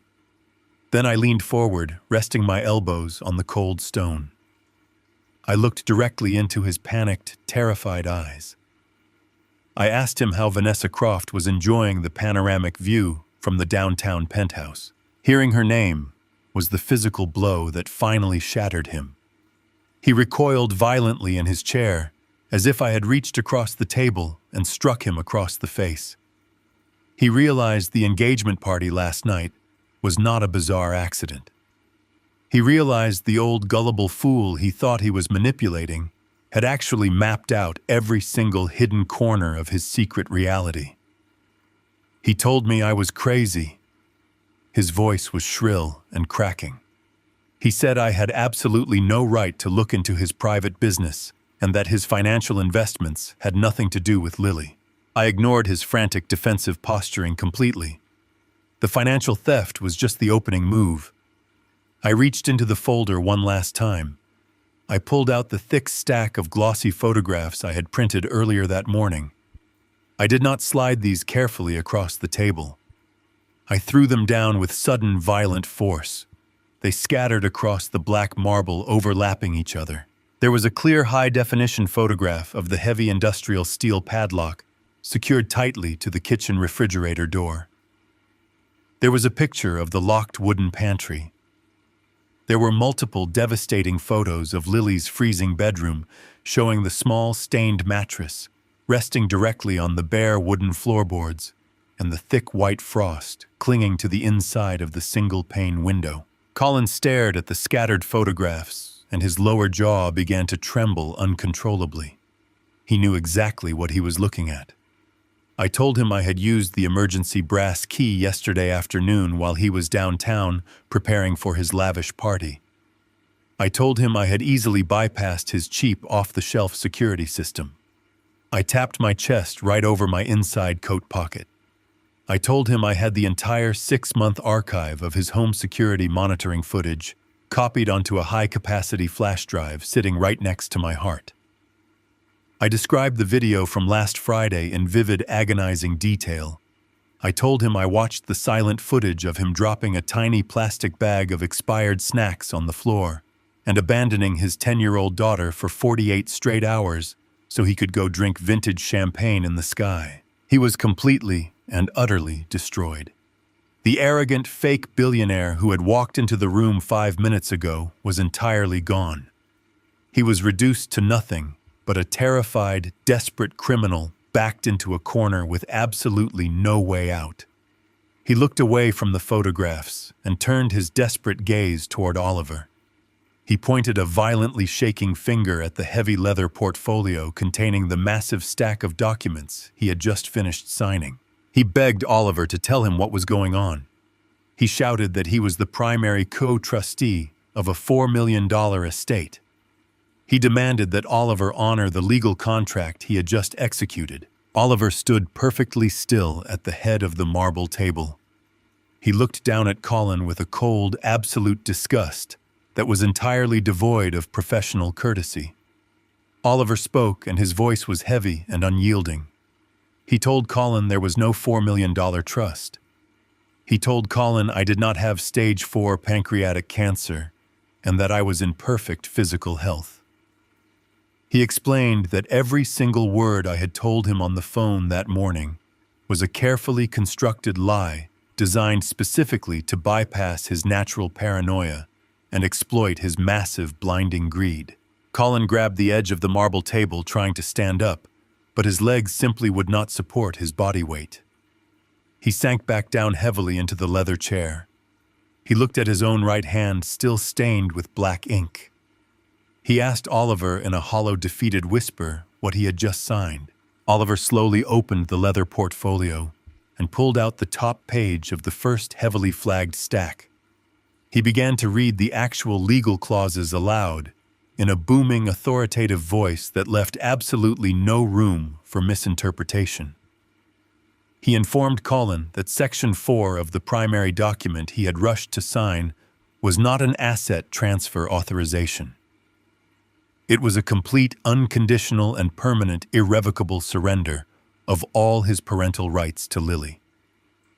The clause granted me sole, permanent, legal, and physical custody of my granddaughter, effective the exact second his pen left the paper. Colin let out a choked, agonizing gasp. He reached out his trembling hands as if he could magically grab the paperback from across the long table and tear it to pieces. But Oliver was not finished dismantling his life. He flipped to the second stack of documents. He told Colin that the secondary liability forms were not standard estate tax exemptions. They were actually a comprehensive, legally binding sworn admission of guilt. He explained that Colin had just signed a full, detailed confession, verifying his orchestration of multiple counts of federal wire fraud, grand larceny, and identity theft regarding the $1.2 million life insurance payout. The illusion was now entirely dismantled. Colin had walked into the boardroom believing he was about to secure a massive generational fortune. Instead, his own ravenous greed had completely blinded him. In less than 5 minutes, he had legally given away his only child and handed the federal government a perfectly executed confession to his own massive financial crimes. He realized the Trojan horse had not just breached his walls, it had burned his entire kingdom to the ground. He looked at the scattered photos of the padlocked refrigerator. He looked at the forged insurance waiver. Then he looked at me. He finally understood that the man sitting across from him was not a victim. He began to weep. It was not the fake theatrical crying he had used at my daughter's funeral to extract my sympathy. It was the ugly, pathetic, hyperventilating sobbing of a man who suddenly realizes his life is completely and permanently over. I sat in my chair and watched him cry. I felt absolutely no pity for him. The checkmate was absolute, and the board was entirely cleared of his poison. Colin sat slumped in the heavy leather chair, his face buried in his ink-stained hands. His pathetic sobbing was the only sound in the massive acoustic boardroom. I watched his shoulders heave and felt absolutely nothing. There was no residual affection and no guilt. He had built his entire existence on a foundation of lies, and now that foundation had crumbled to dust. Oliver stood at the head of the polished black marble table, looking down at the broken man with the cold detachment of an executioner whose job was already done. We did not need to say another word to him. The private phase of his destruction was completely over. It was time to invite the real world into the room. Oliver reached under the thick edge of the marble table one last time. He pressed the concealed security button. A heavy metallic click echoed loudly through the room as the electronic deadbolts disengaged. The mahogany doors did not just unlock, they were immediately pushed open from the outside. The heavy doors swung wide, and the quiet, insulated atmosphere of the boardroom was instantly shattered by the harsh reality of consequence. 3 people walked into the room, moving with a swift, coordinated purpose that left no room for negotiation. 2 of them were tall, broadly built men, wearing plain, dark suits. Their posture and the hard, professional set of their jaws identified them instantly as seasoned, plainclothes detectives. They did not look at the expensive artwork on the walls or the panoramic view of the city. Their eyes locked directly onto Colin. Flanking them was a sharp-looking woman wearing a practical gray pantsuit. A silver badge hung clearly visible from a thick leather lanyard around her neck. She carried a thick manila folder tucked tightly under her left arm. Colin stopped sobbing abruptly. He lowered his hands from his face and stared at the 3 strangers entering the room. The last remnants of his arrogant billionaire persona vanished entirely, replaced by the raw, instinctual terror of a trapped animal. He pushed his leather chair back slightly, the wheels squeaking loudly against the hardwood floor. He looked at Oliver, and then he looked at me, his eyes wide and frantic. He did not understand how fast the trap was closing. The woman in the gray suit stepped forward first. She did not introduce herself with a handshake. She spoke with a clear, ringing authority that cut right through his rising panic. She stated her name and identified herself as a senior investigator for the State Department of Child Protective Services. She placed her manila folder on the edge of the black marble table. She looked directly into Colin's eyes and told him she had spent the last 2 hours reviewing the high-definition video files I had provided to her office at dawn. She did not mince her words. She described watching the footage of him abandoning his 10-year-old daughter in a freezing house for entire weekends. She mentioned the heavy steel padlock on the refrigerator. She told him that in her 15 years of investigating child abuse, she had rarely seen such calculated systemic starvation and emotional neglect from a biological parent with such vast financial resources. Colin tried to speak. He opened his mouth to formulate another pathetic lie to claim the videos were doctored or taken out of context. The investigator cut him off instantly. She raised her hand, silencing him before a single word could escape his throat. She told him she was not there to interview him, or hear his excuses. She pointed to the heavy leather portfolio resting in front of Oliver. She informed Colin that based on the undeniable video evidence and the unconditional surrender of parental rights he had just voluntarily signed under penalty of perjury, his custody of Lily was permanently terminated. She told him an emergency extraction team was already at the suburban house packing Lily's meager belongings and bringing her to a safe, secure location until I was ready to take her home. The absolute finality of her words struck Colin like a physical blow. He realized he had lost his only piece of leverage. The human collateral he had used to extort me for 8 years was gone forever. He could no longer use my granddaughter as a shield or a bargaining chip. Before Colin could even process the loss of his child, the lead detective stepped up right beside the investigator. He did not carry a folder. He carried a pair of heavy steel handcuffs hooked over his leather belt. He addressed Colin in a deep, gravelly voice that commanded absolute obedience. He announced that he was executing a felony arrest warrant issued just 30 minutes ago by a federal magistrate. He rattled off the charges with mechanical precision. Grand larceny, wire fraud, criminal forgery, and felony child endangerment. The detective explained that the state had already frozen the Delaware shell companies and the offshore holding accounts based on the forensic evidence Oliver had submitted. The reality of federal prison finally crashed down on Colin. The fight or flight response seized his nervous system completely. He looked at the massive glass windows behind him, realizing he was trapped on the top floor of a skyscraper. He looked at the 2 large detectives blocking the only exit. Absolute panic erased whatever rational thought he had left. He made a desperate, foolish decision. He kicked his chair back violently, sending it crashing into the wood-paneled wall. He lunged forward, trying to dart around the black marble table and slip past the investigator toward the open door. He did not even make it 3 steps. The younger detective moved with terrifying speed. He grabbed Colin's expensive tailored suit jacket by the lapels, twisting the fabric tight and halting his momentum instantly. The lead detective stepped in, grabbing Colin's right arm and sweeping his leg out from under him. Colin slammed hard onto the polished black marble table face first. The sound of his jaw hitting the cold stone echoed through the room. The detective wrenched his arms behind his back. The sharp, ratcheting click of the steel handcuffs locking around his wrists was the loudest sound I had heard all morning. Colin thrashed against the marble, acting like a wild animal. The side of his face was pressed flat against the table right next to the scattered photographs of Lily's freezing bedroom.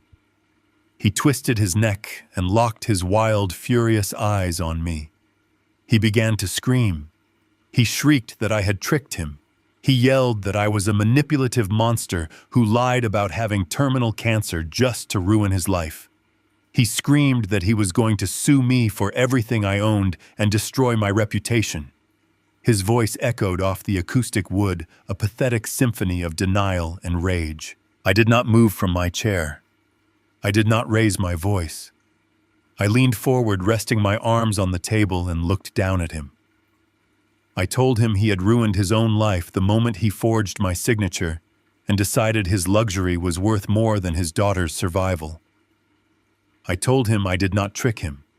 I simply opened a door and let his own ravenous greed walk him straight into a prison cell. The lead detective hauled Colin roughly to his feet. Colin stumbled, his perfectly groomed hair now a messy tangle over his sweating forehead. He continued to scream, cursing me and Oliver, demanding his phone so he could call his own lawyers. He yelled that he had a multi-million-dollar penthouse and he would post any bail they threw at him.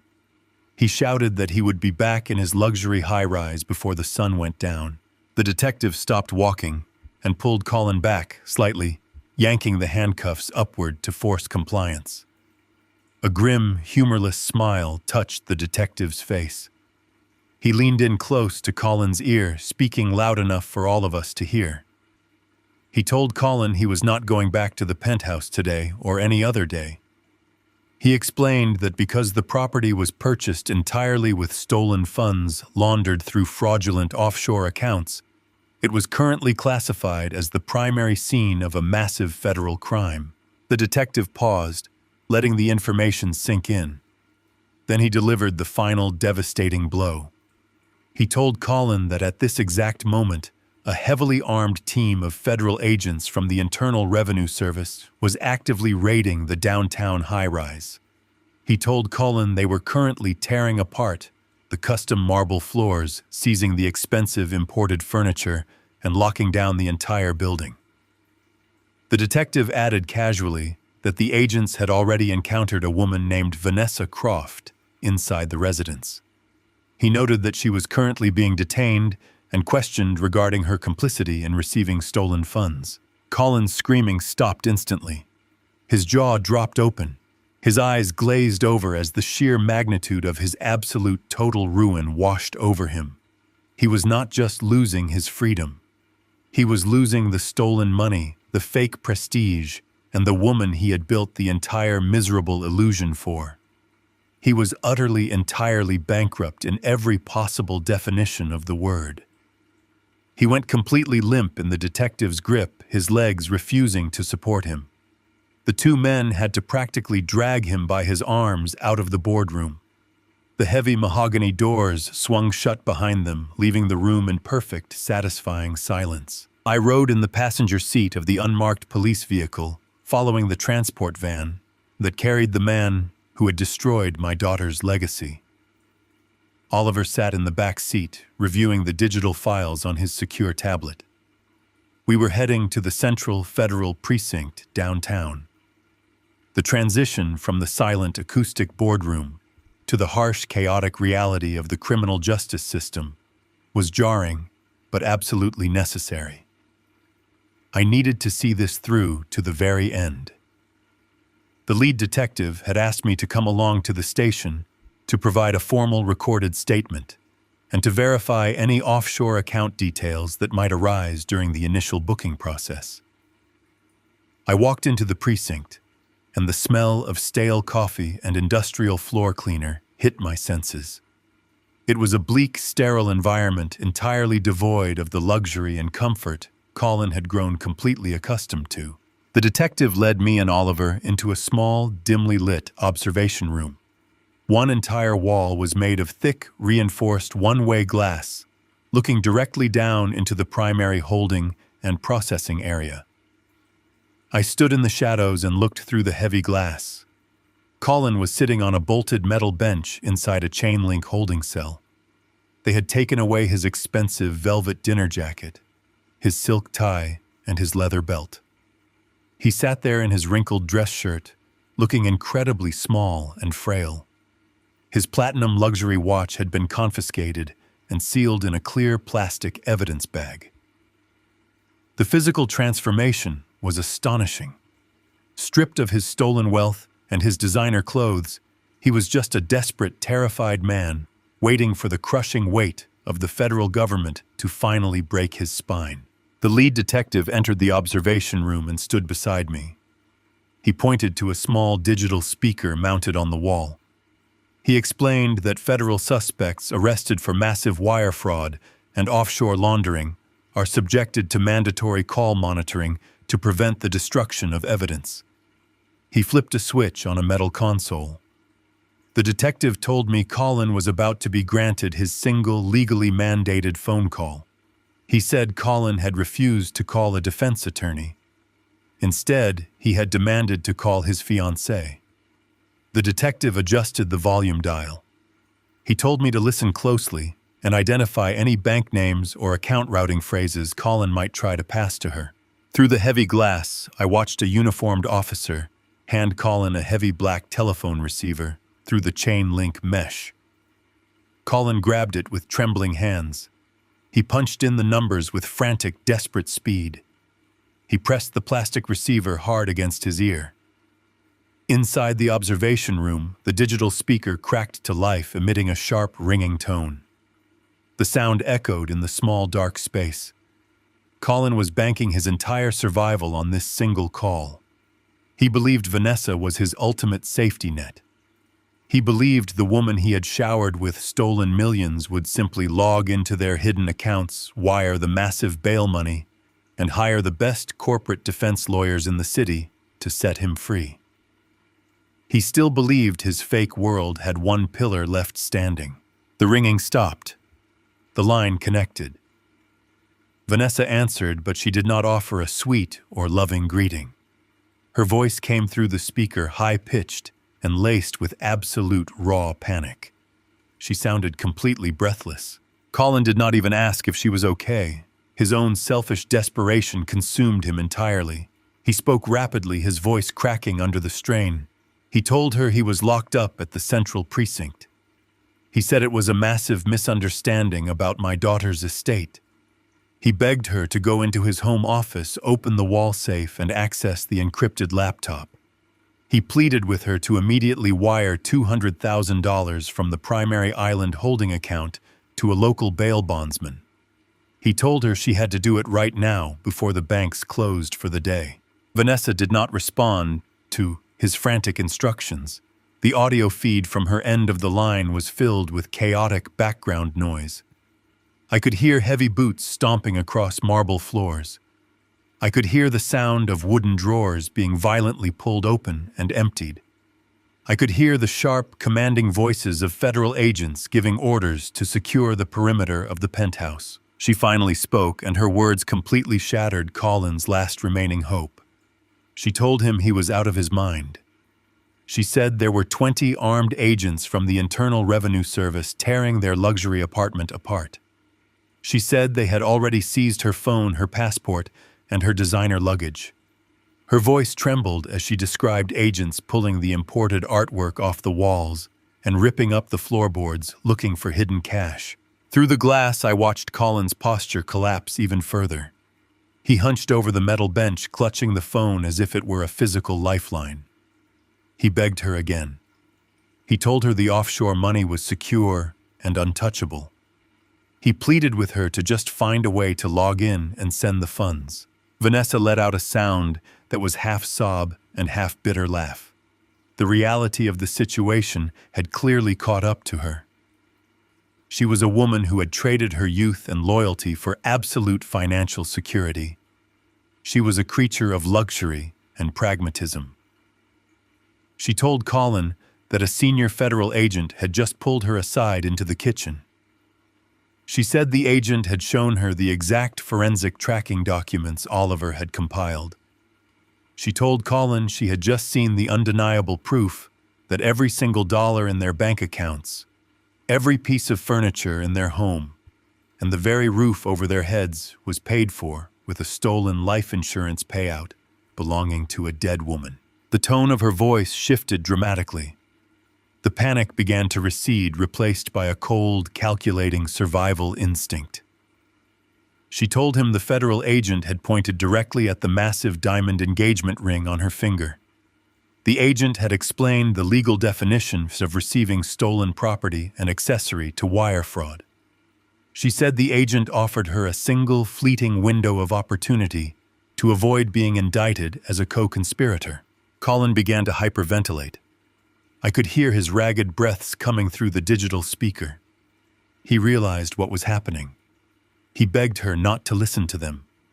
He swore he would fix everything and protect her. He pleaded with her to just stay loyal and fight the charges with him. Vanessa cut him off completely. Her voice was entirely devoid of warmth or affection. It was the voice of a woman cutting a dead weight loose to save herself from drowning. She told him she was 30 years old, and she absolutely refused to spend the next 2 decades in a federal penitentiary because he was a sloppy, arrogant thief. She told him she did not love him enough to wear an orange jumpsuit for the rest of her youth. Then she delivered the absolute fatal blow to his criminal empire. She told him she was standing right in front of the open wall safe. She said she was holding the physical backup drive that contained all of his encrypted passwords, his offshore routing numbers, and the digital ledgers he used to launder my daughter's money. She told Colin she was handing the drive directly to the senior federal agent right now, in exchange for a signed immunity agreement. Colin screamed into the phone. It was a guttural, animalistic sound of pure agony and total defeat. He shrieked her name, begging her to stop, begging her to just hang up and walk away. She did not hesitate. She told him goodbye and she ended the call. The digital speaker in the observation room emitted a harsh, flat dial tone. The sound was incredibly loud, filling the small, dark space with the undeniable reality of his complete isolation. I looked through the reinforced glass. Colin sat frozen on the metal bench, staring blankly at the black plastic receiver in his hand. The dial tone hummed in his ear, a continuous electronic hum that signaled the absolute end of his life. He slowly lowered the phone, letting it dangle by its short metal cord. The uniformed officer stepped forward and took the receiver away, locking the heavy metal door of the holding cell. Colin slowly raised his hands and buried his face in his palms. He did not scream anymore. He did not cry. His body just began to shake with silent, violently suppressed tremors. Every single person he had tried to manipulate had turned against him. The old man he thought he was extorting had orchestrated his downfall. The lawyer he thought was a fool had trapped him in a legally binding confession. And the woman he had stolen millions to impress had traded him to the federal government to save her own skin. He was utterly, entirely alone. He had no money. He had no family. He had no allies. He had absolutely nothing left but the cold, concrete floor of a federal holding cell and the crushing certainty that he would never walk out into the free world again. I turned away from the glass, feeling a deep, profound peace settling over my soul.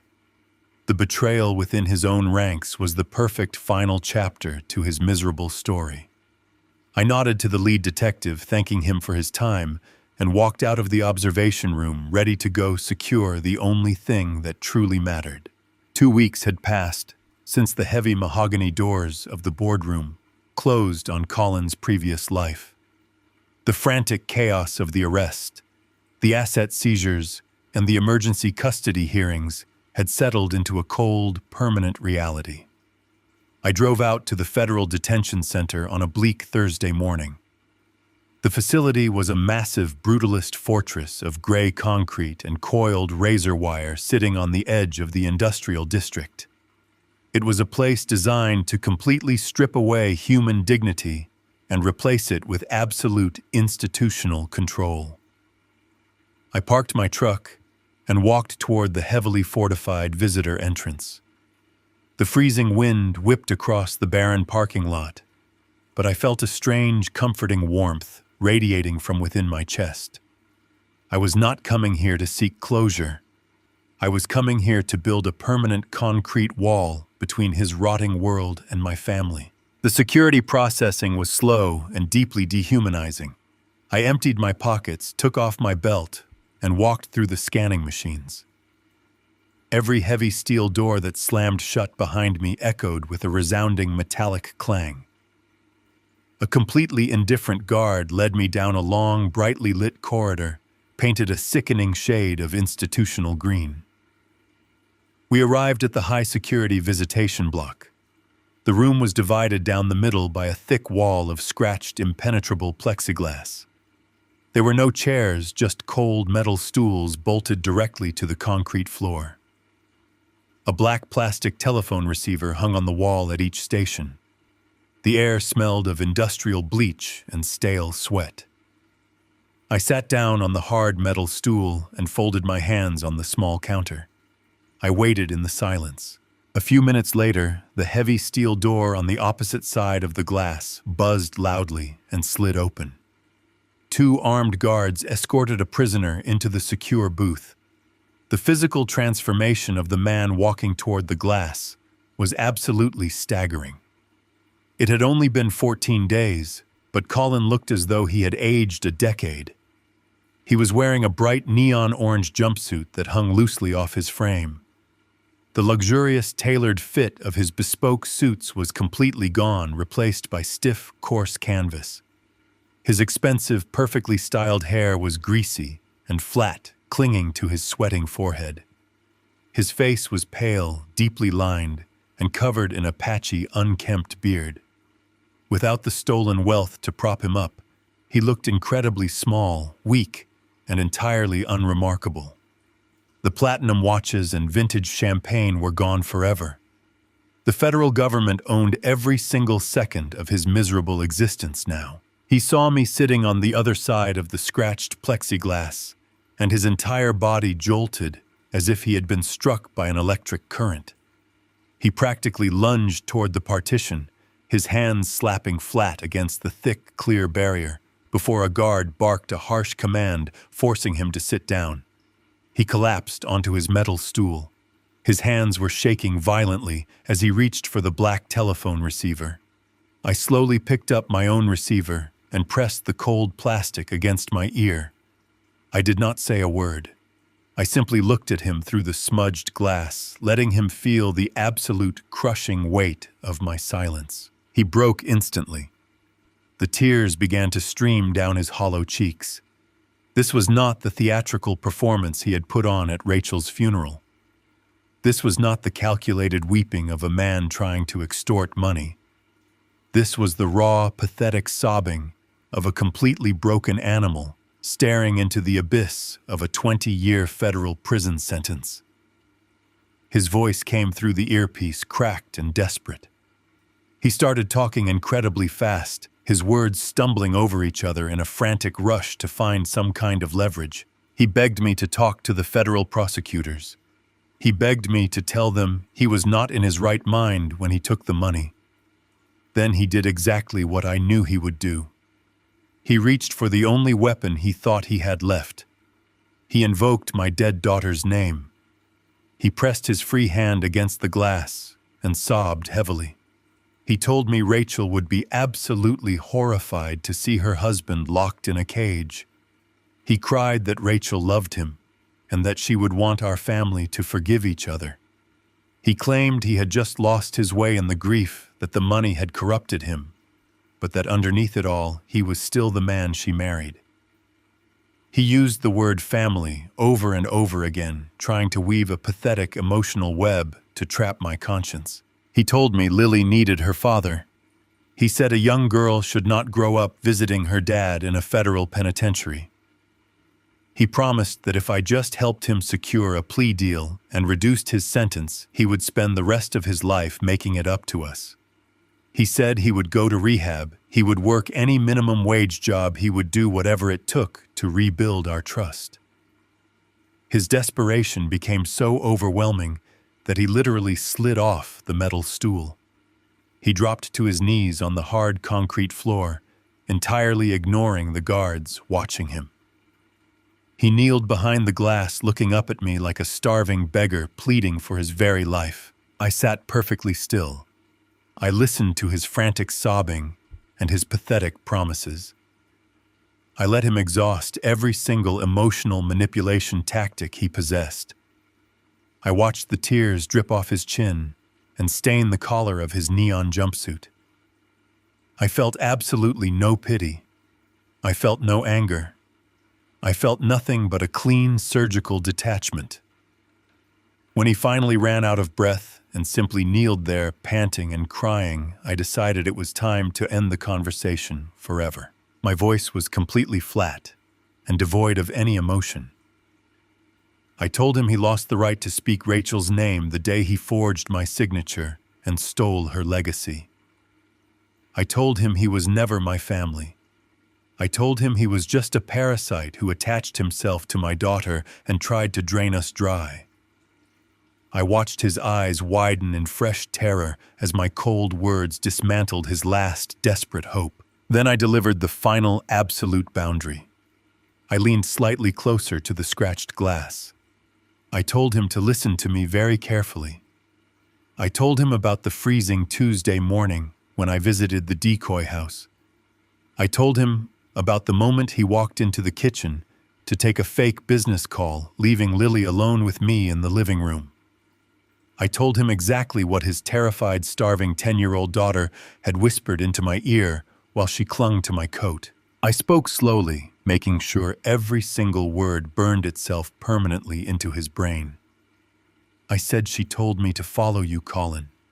She knew you were lying. She knew you were starving her while you lived somewhere else. You thought you were so incredibly smart keeping her locked in the dark, but your own child was the one who handed me the knife to cut your throat. She knew exactly what you were, Colin. And now you are nothing. He gasped, pulling the phone away from his ear as if the plastic receiver had suddenly caught fire. His eyes were wide with a horror that went far beyond the fear of prison. He realized he had been completely exposed by the very child he considered a useless liability. He scrambled to get back onto the stool, frantically raising the phone to his mouth to scream a response. He was crying, begging, shouting for me to wait. I did not wait. I reached out and placed the heavy black receiver back onto the metal cradle. The loud click severed the connection instantly. The sound of his frantic begging was cut off, replacing his voice with the thick, dead silence of the secure visitation room. I stood up from the stool. I buttoned my wool coat and adjusted my collar. Through the thick glass, I could see his mouth moving in desperate, silent screams. He was slapping his hands against the plexiglass, the guards already moving in to pull him back. I turned my back to the glass. I walked toward the heavy steel exit door. I did not stop. I did not hesitate. And I never looked back. The concrete wall was built. The monster was locked away in the dark, and my family was finally safe. Spring came late this year, but when it finally arrived, it washed the entire city clean. I drove my truck through the tall, wrought iron gates of the Memorial Park. The morning air was crisp and smelled of damp earth and blooming dogwood trees. I rolled down the windows, letting the fresh breeze fill the cabin. For 8 long years, my drives to this cemetery were incredibly heavy. They were suffocating journeys filled with a dark, lingering grief I could never seem to shake. I used to come here carrying the weight of a broken family and the terrible, nagging feeling that I was somehow failing, the only person Rachel left behind. I used to sit behind the steering wheel feeling completely helpless. Today, my hands rested lightly on the leather. My shoulders were relaxed.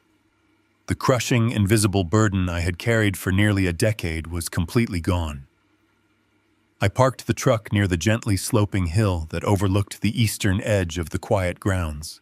The bright morning sunlight caught the dew on the fresh green grass, making the entire landscape look as though it had been scattered with diamonds. I turned off the engine and looked over at the passenger seat. Lily unbuckled her seatbelt. She did not hesitate or shrink into herself the way she used to just a few short weeks ago. She opened the heavy door and stepped out into the bright morning light. The physical and emotional transformation in her was nothing short of a miracle. She had been living in my home for 3 months now. The dark, bruised circles under her eyes had completely vanished. Her cheeks were full and carried a healthy, warm flush. She was wearing her brand new school uniform, a crisp white blouse and a dark blue pleated skirt with a thick, warm cardigan. She looked exactly like a 10-year-old girl should look. She looked safe. She looked loved. She no longer wore oversized frayed sweatshirts or shivered in the cold corners of a dark house. We had spent the last 90 days establishing a quiet, predictable routine. We ate hot meals together every single evening. We read books by the fireplace. We built a new life entirely free from fear and manipulation. She walked around the front of the truck and took my hand. Her grip was firm and steady. We walked up the green hill together, our footsteps falling in perfect unison on the soft earth. We reached the crest of the hill and stood before Rachel's headstone. It was a beautiful slab of polished gray granite. I looked down at my daughter's name carved deep into the stone. In the past, I would stand on this exact spot and weep silently. I would apologize to her for not being able to fix the broken pieces of her world. Today, there were absolutely no tears. There was no sorrow. There was only a profound, unbreakable peace. I felt a deep sense of completion settling into my bones. I looked at the fresh flowers someone had placed nearby, and I knew Rachel's spirit was finally at rest. She was an actuary. She understood risk, and she understood protection. She had done everything right to secure her child's future, and the monster she married had tried to tear it all down. But he had failed. He was currently sitting in a federal penitentiary, beginning a sentence that would keep him locked away until he was an old, broken man. He would never touch a single dollar of her money again. He would never be able to cast a shadow over Lily's life again. The disease had been completely eradicated from our family tree. I reached into the inside pocket of my wool coat.